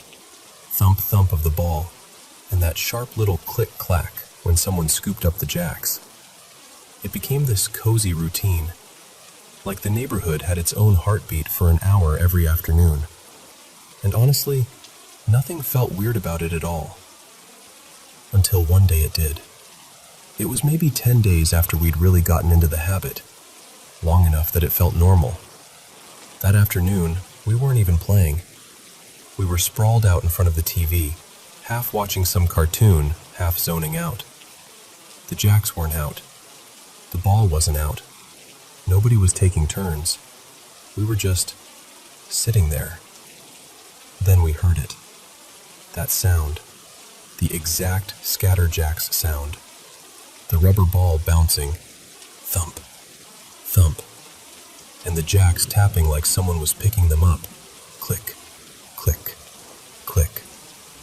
At first I thought maybe someone was messing with us. Like Eli was hiding the ball behind his back, waiting for the perfect moment to be annoying. But we all turned and stared at each other at the same time, and you could tell instantly. Nobody was joking. The sound kept going, and it wasn't coming from the living room. It was coming from down the hall. We got up, slowly, like our bodies were trying to convince our brains not to, and followed it to the spare bedroom. The door was open. We could see straight in. Nobody was in there. No jacks on the floor. No ball. Nothing rolled under the bed. Nothing in the corner. Nothing on the dresser. Just a quiet, ordinary room. Except it wasn't quiet, because the game sounds were still happening. Like an invisible kid was kneeling on the carpet, playing a perfect round like it had done it 1,000 times. I remember the feeling in my stomach more than anything. It wasn't dramatic, like in movies. It was worse than that, because it was so normal looking and so impossible at the same time. Like your brain keeps reaching for an explanation and your hands come back empty. We just stood there.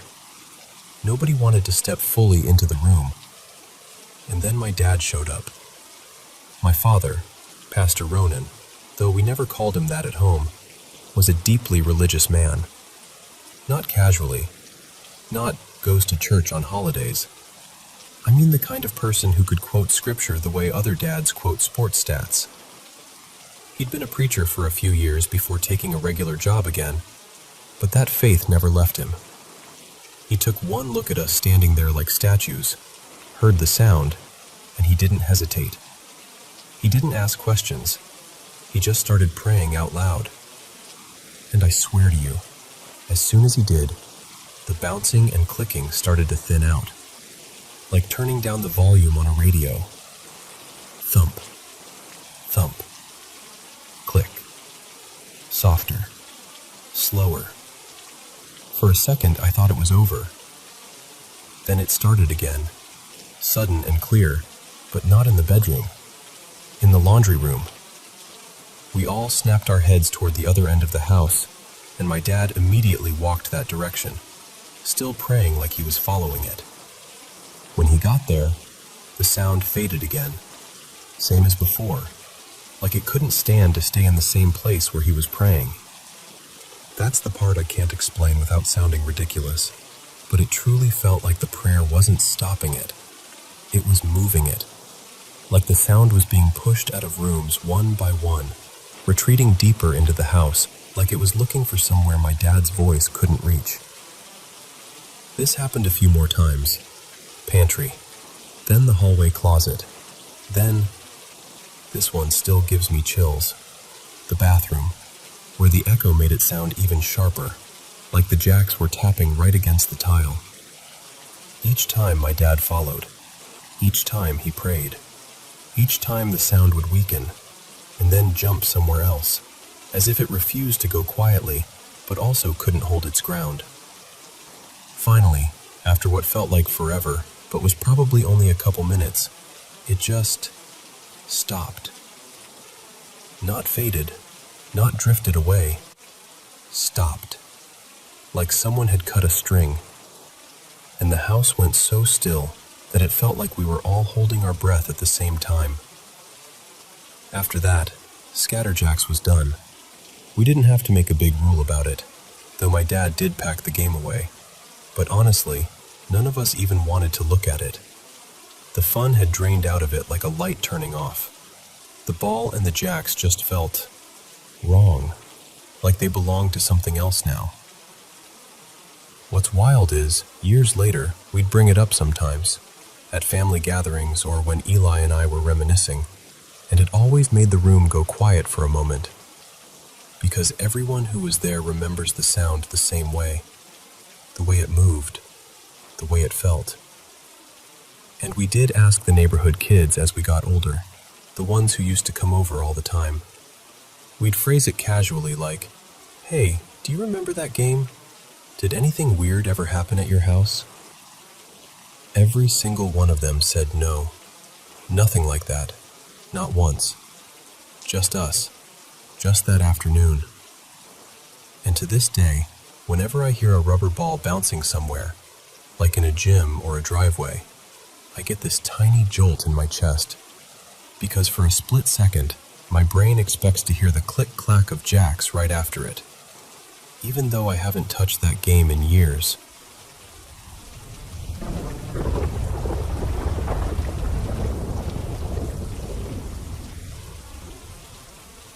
So, this happened when I was maybe 13, 14 at the most, at this church camp I used to go to. And I'm not exaggerating when I say that even now, years later, I get that full-body rush of chills when I tell it.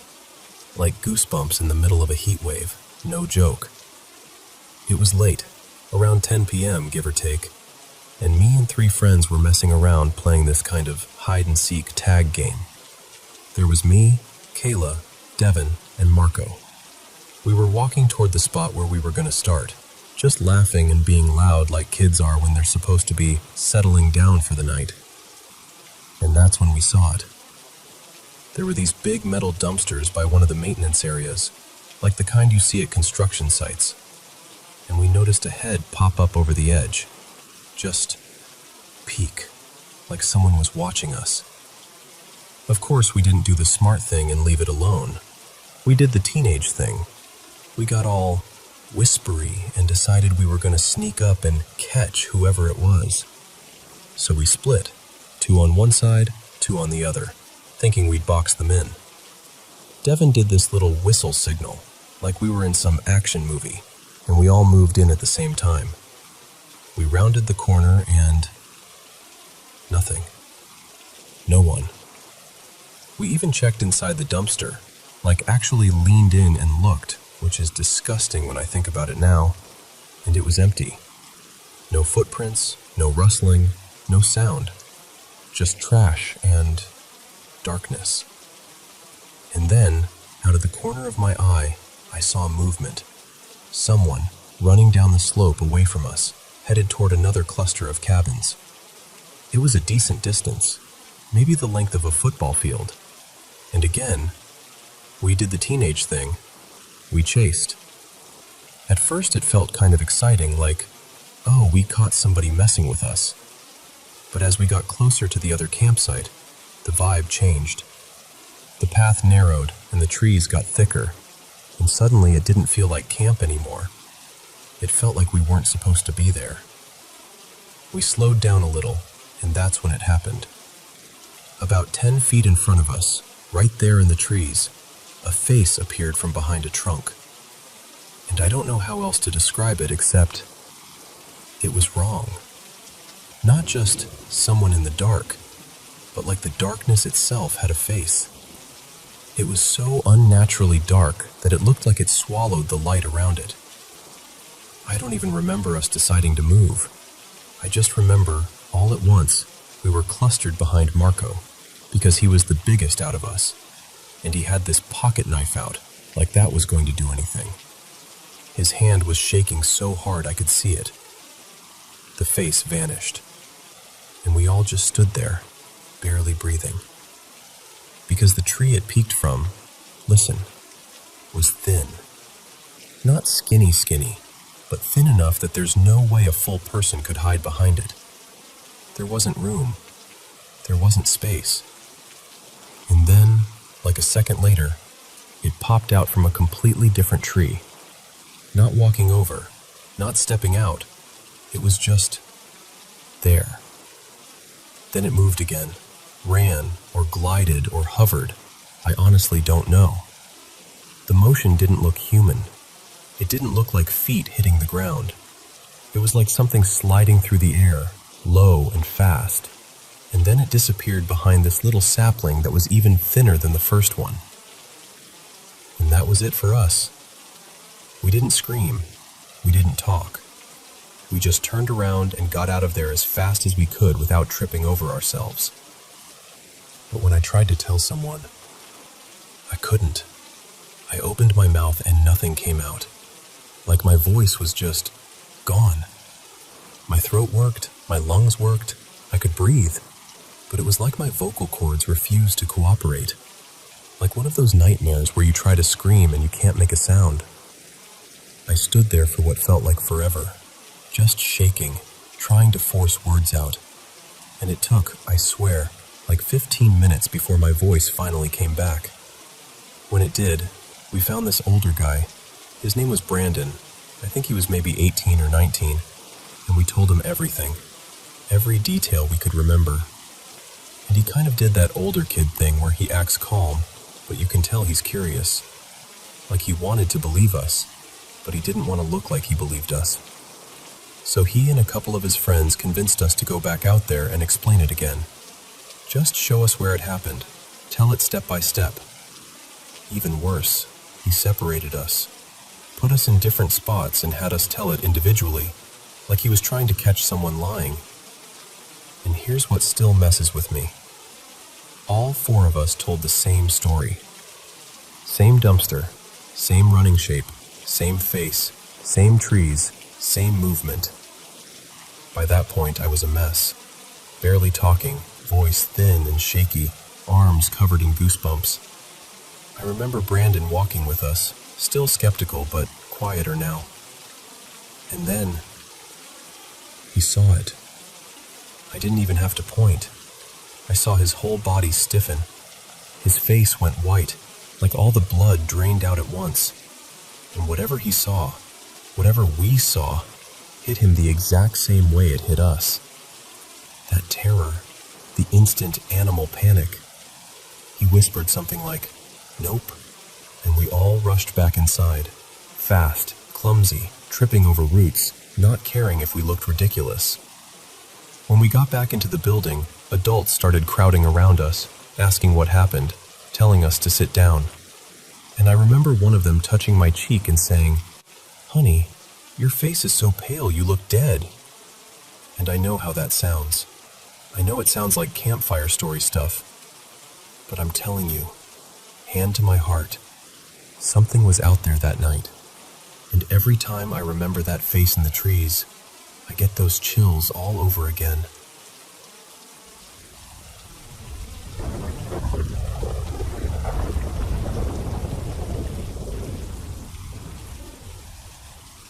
So, I've never really been a paranormal person. Like, I'm not out here thinking about ghosts or demons or any of that. My Aunt Marisol and a couple of my friends totally believe in the gentler side of it. Past loved ones checking in, little signs, guidance, that kind of thing. And honestly, I've always been like, sure, maybe. And then I just move on with my life. I never really left room in my head for anything darker. But after what happened the other night, I'm not gonna lie, I've been jumpy in a way I've never been before. I'd been visiting family for the holidays, and I flew home late because the tickets were way cheaper the day after Christmas. The whole day was chaos. My flight got delayed, and I spent hours convinced my checked bag was just gone. Like, permanently. So I'm pacing, checking emails, checking claim numbers, checking my phone every 30 seconds. And by the time I finally get home, it's around midnight, and my nerves are completely cooked. And the weird thing is, I'm not even tired. I slept through most of the flight, and I kind of dozed in the terminal too. So I'm home. It's quiet, and I'm like, okay, I just need something normal. I collect Lego sets, so I sit down at my desk and start building one I've been saving for a while. I put on this comfort show, something I've watched a bunch of times, just for background noise. I'm trying to force my brain back into safe mode, you know? Maybe 20 minutes in, I hear this thunk, like something solid hitting the floor. I freeze. I pause the show. I rewind because I'm half convinced it was just the TV and my stressed out brain is being dramatic. But no. I play it again. Nothing like that sound. The apartment is quiet again. And I'm also realizing I'm still in yesterday's clothes, like I've been marinating in airport air for a full day.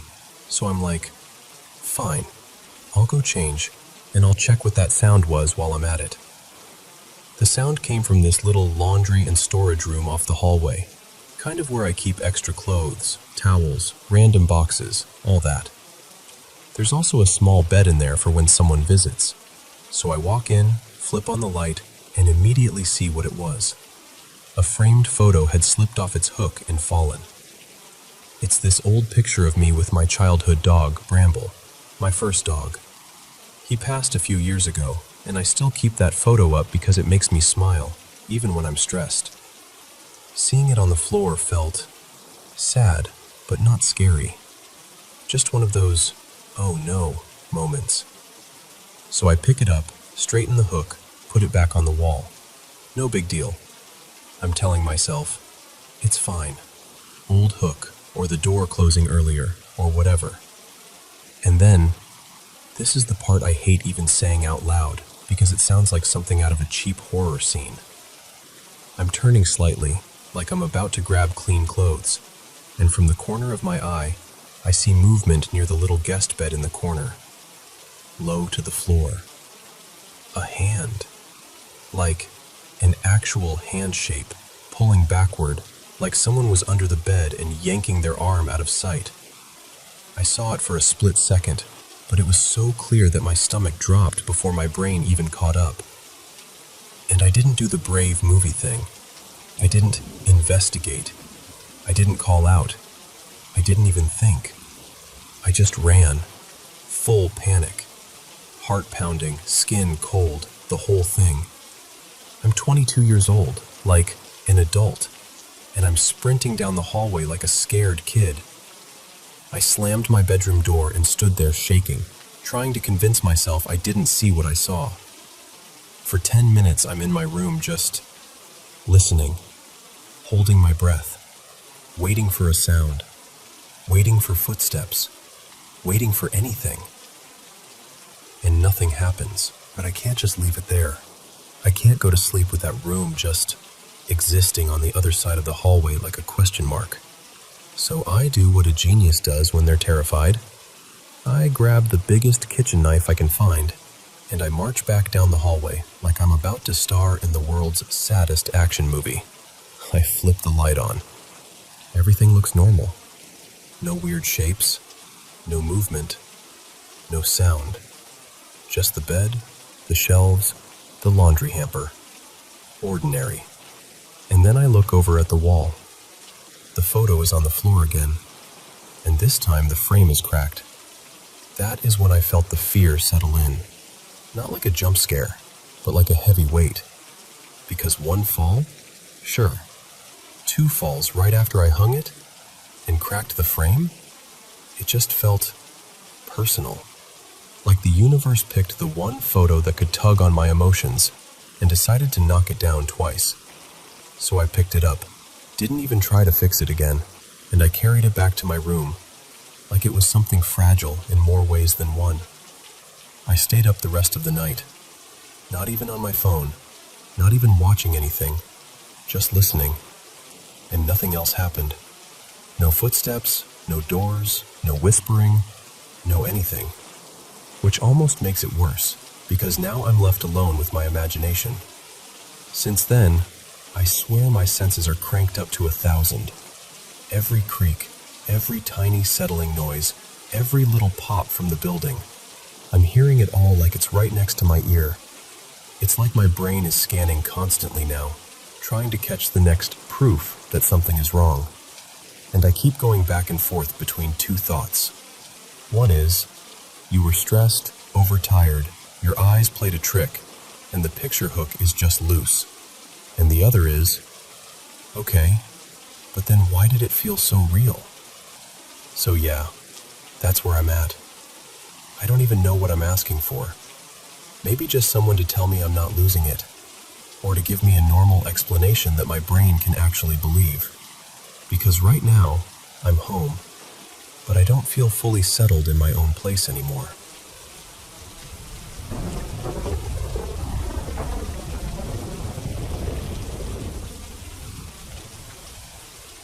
Okay, so I need to tell you about something that happened to me that still feels unreal when I say it out loud. A couple nights before this, I went to a concert with my friend Maya. After the show, she was like, "Do you want to come hang out with someone I know?"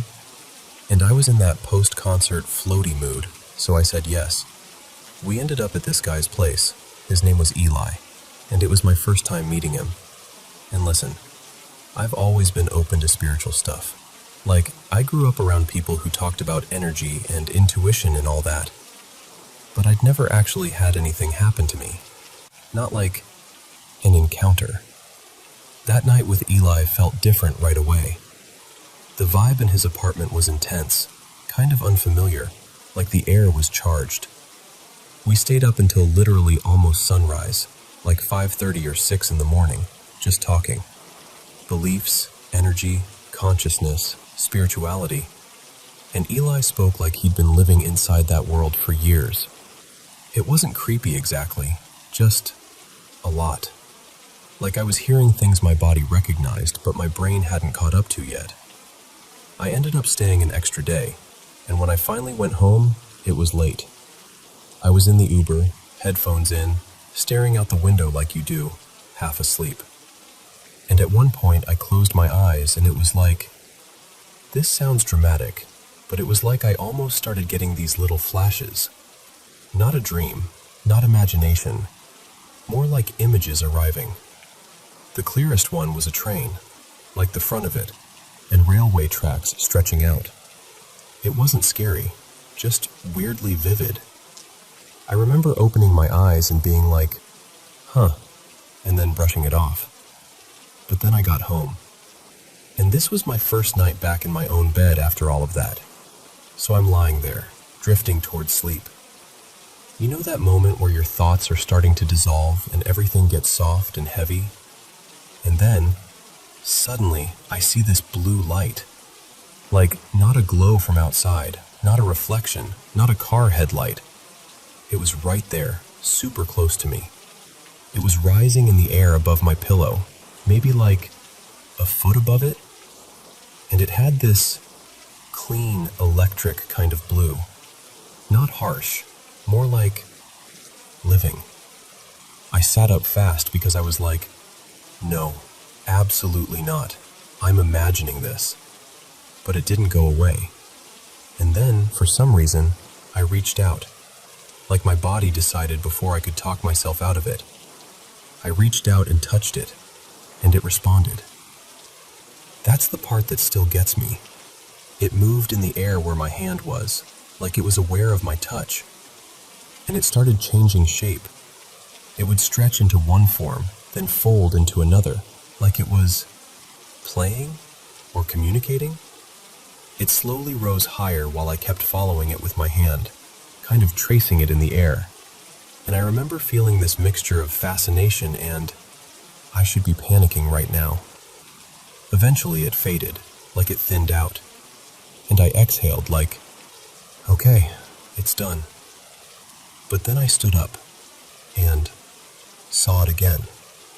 This time it wasn't floating.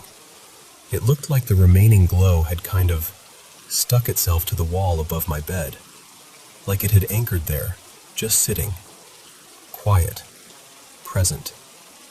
That's when I fully freaked out. I basically speed-walked downstairs like, nope, I need to change the air around me. I need a snack. I need a different reality. I stayed down there a while, trying to calm my nervous system down, telling myself maybe it was a visual thing. Maybe I was overtired. Maybe it was my eyes. But I couldn't shake the feeling that something had opened. So I went into my mom's room. My mom's name is Renee. And I sat on the edge of her bed to tell her what happened. I didn't even know what I wanted her to do. I just needed another human presence. And this is where it escalates. Not like a single shadow, like multiple. A lot. It looked like they were lined up. Honestly, it reminded me of that feeling in Spirited Away, where these spirits are just there, waiting, existing, like they have their own rules and routines. It was like a whole ocheride, like a queue, like they were waiting their turn. And I could feel them. That's what made it so intense. The way you feel energy in a crowded room, even if your eyes are closed. The density of other presences. That's what it felt like, except the room was quiet. I was frozen on the edge of the bed, and one would step forward, directly in front of me. Close, like within a foot. And it would just stand there, shifting subtly, like its outline couldn't decide what shape to be. And I got this impression of frustration, like it was trying to tell me something without words, and I was just not getting it. Then it would step away. Sometimes it even looked like it bowed, like a tiny, respectful dip, before fading back. And then the next one would come forward, one by one. I remember thinking, why is this so organized? Why does this feel like I accidentally walked into some spiritual DMV? And then one came forward that felt completely different. This one, I don't even know how to describe it without sounding ridiculous. It looked like it had a flower for a head, like petals, but not solid, more like shifting layers of shape and texture. It kept morphing, almost like it was made of soft smoke and light at the same time. But the feeling it brought was so gentle. As it stood there, this wave came over me. Wonder, love, curiosity, peace. Like my chest unclenched. And I got this sense, this really mutual sense, that it was looking at me the way I was looking at it. Like we were both kind of amazed by each other. We just stayed there for a moment, almost taking in each other's energy. It also felt like it was trying to communicate something, but I couldn't translate it. Like it was speaking in a language made of feeling, and I didn't have the subtitles. Eventually it stepped back, like the others. But then, this part is so clear in my memory. It started signaling to me, like with an arm, or what I interpreted as an arm. It motioned like, come with me, like it wanted me to follow it back to wherever it came from. And here's what's weird. It didn't feel threatening. It felt welcoming, almost inviting, like, we can show you something. But it also felt slightly annoyed that I wasn't moving, like, why aren't you understanding? Come on. Then I saw these other shapes, almost like arms too, reaching toward the bed, the side table, and toward me. Not grabbing exactly, more like touching or testing the space, like they were feeling around the room. And then something happened that made my stomach drop. My phone was on the side table next to me, screen facing up, and it looked like some of those shadowy forms were getting pulled toward it, like they were being sucked into the phone screen, almost like the screen was acting like a portal. I remember staring at it like, no, absolutely not. Not the iPhone portal, not tonight. At some point, I don't even remember how, the intensity eased, like a storm passing, like the room thinned out again. And the next morning, I noticed something I have never seen in my life. There were rainbows, like little rainbow light reflections, by every single window in my house. Not just one window with a prism effect. Every window. Multiple points of color, like the house itself was sparkling with it. And I stood there in the daylight, staring at those rainbows. And I just had this deep, quiet feeling like something had been active, like something had visited. But I do know this. After that night, it stopped being an abstract idea to me. It felt like something looked straight at me and said, without words, "Hi, you can see us."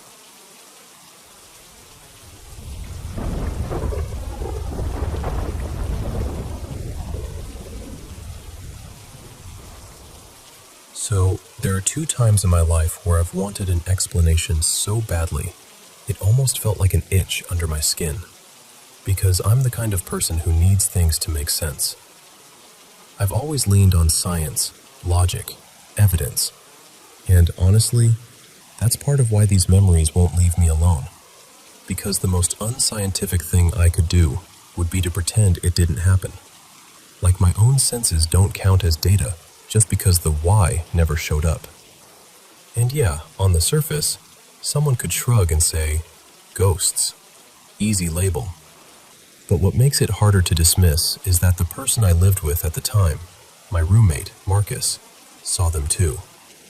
The exact same figures, the same details, the same awful, sinking feeling. And we didn't even talk about it for months, because we were both terrified the other one would laugh. The first place, the man at the door. Back in 2002, when I was in college, I lived in the dorms, but on weekends I'd crash at my friend Eli's apartment. Sometimes I'd stop by during weekday afternoons too, just to hang out or grab something I'd left there. The building was this 3-story block with an outdoor staircase and an outdoor balcony that ran along the front. Doors lined up along it like little rectangles in a row. Eli's unit was on the top floor, about halfway down the balcony. Most of the time, going there was completely normal. Walk up, climb the stairs, let myself in. Half the time, Eli wasn't even home, and that was fine. I'd just wait inside. But every once in a while, maybe once or twice a month, I'd get to the footpath outside the building and stop. Not like a casual pause, like my body just locked. And I'd know, before I even looked, exactly what I was going to see. Up there, outside Eli's door, maybe 40 meters away along that balcony, there would be a figure, a man. But not a normal man, more like a shadow shaped like a man, darker than the afternoon around him. He'd be standing right at the door with one hand lifted, frozen mid-motion, like he was about to slide a key into the lock. And then, this part still makes my stomach tighten, he'd turn his head, just slightly, like he'd sensed me. And even though I couldn't see facial features, I knew he was looking straight down at me, like his attention snapped onto mine and held there. We'd stare at each other for 2 or 3 seconds, and it felt intimate in the worst way, like being seen when you don't want to be.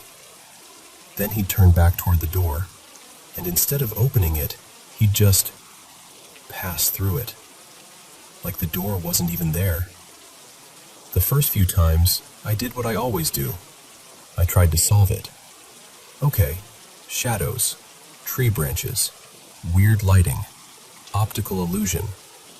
I told myself my freezing was just the shock of seeing something unexpected. But there was another pattern I couldn't ignore. I only ever saw him when Eli wasn't home. And over time, it stopped feeling like some random visual glitch and started feeling intentional. Like the figure was trying to get inside before I came up the stairs. You know that feeling when you're in an elevator and there's someone walking toward you down the hallway and you're silently begging the doors to close faster? That's what it felt like coming off him. This urgent, get away from you energy. Like he didn't want me getting any closer. After months of this, it was driving me insane. I'd be standing there on the footpath, heart hammering, telling myself to move, telling myself it was nothing, and my legs still wouldn't work properly until it was over. And then one day I finally broke. Eli came home and I said, "Okay, you're going to think I've lost it, but you have to promise me you won't laugh." I remember my whole body going cold. I said, "Wait, what man are you talking about?" And he told me.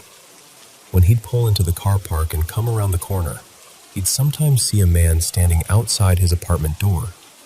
Shadowy, no clear features, but unmistakably looking right at him. Then the man would turn and walk straight through the door. And this is the detail that really hit me. Eli said that whenever he saw the man, he'd instantly know I wasn't inside the apartment yet. So for half a year, we'd both been seeing the same figure, describing him the same way, feeling the same unease, getting that same impression of him wanting to get inside before we got too close. We tried to come up with explanations. Light angles, reflections, exhaustion, coincidence, suggestion, anything. Nothing held up. And we kept seeing him until the day Eli moved out. The second place. The boy on the stairs. The next year, 2004, Eli and I moved into a different place together. This 3-story house with a layout that felt wrong even when nothing strange was happening. When you walked in from the street, you immediately had to go up a flight of stairs to reach the main level. Then, right at the top, the first door on the right led into the kitchen. And inside the kitchen there was another staircase that went up again, to my bedroom. So the kitchen basically sat right beside this second stairwell, and you'd always have to turn your body toward it, almost brushing past it, to go further into the house. I first saw him just a few weeks after we moved in.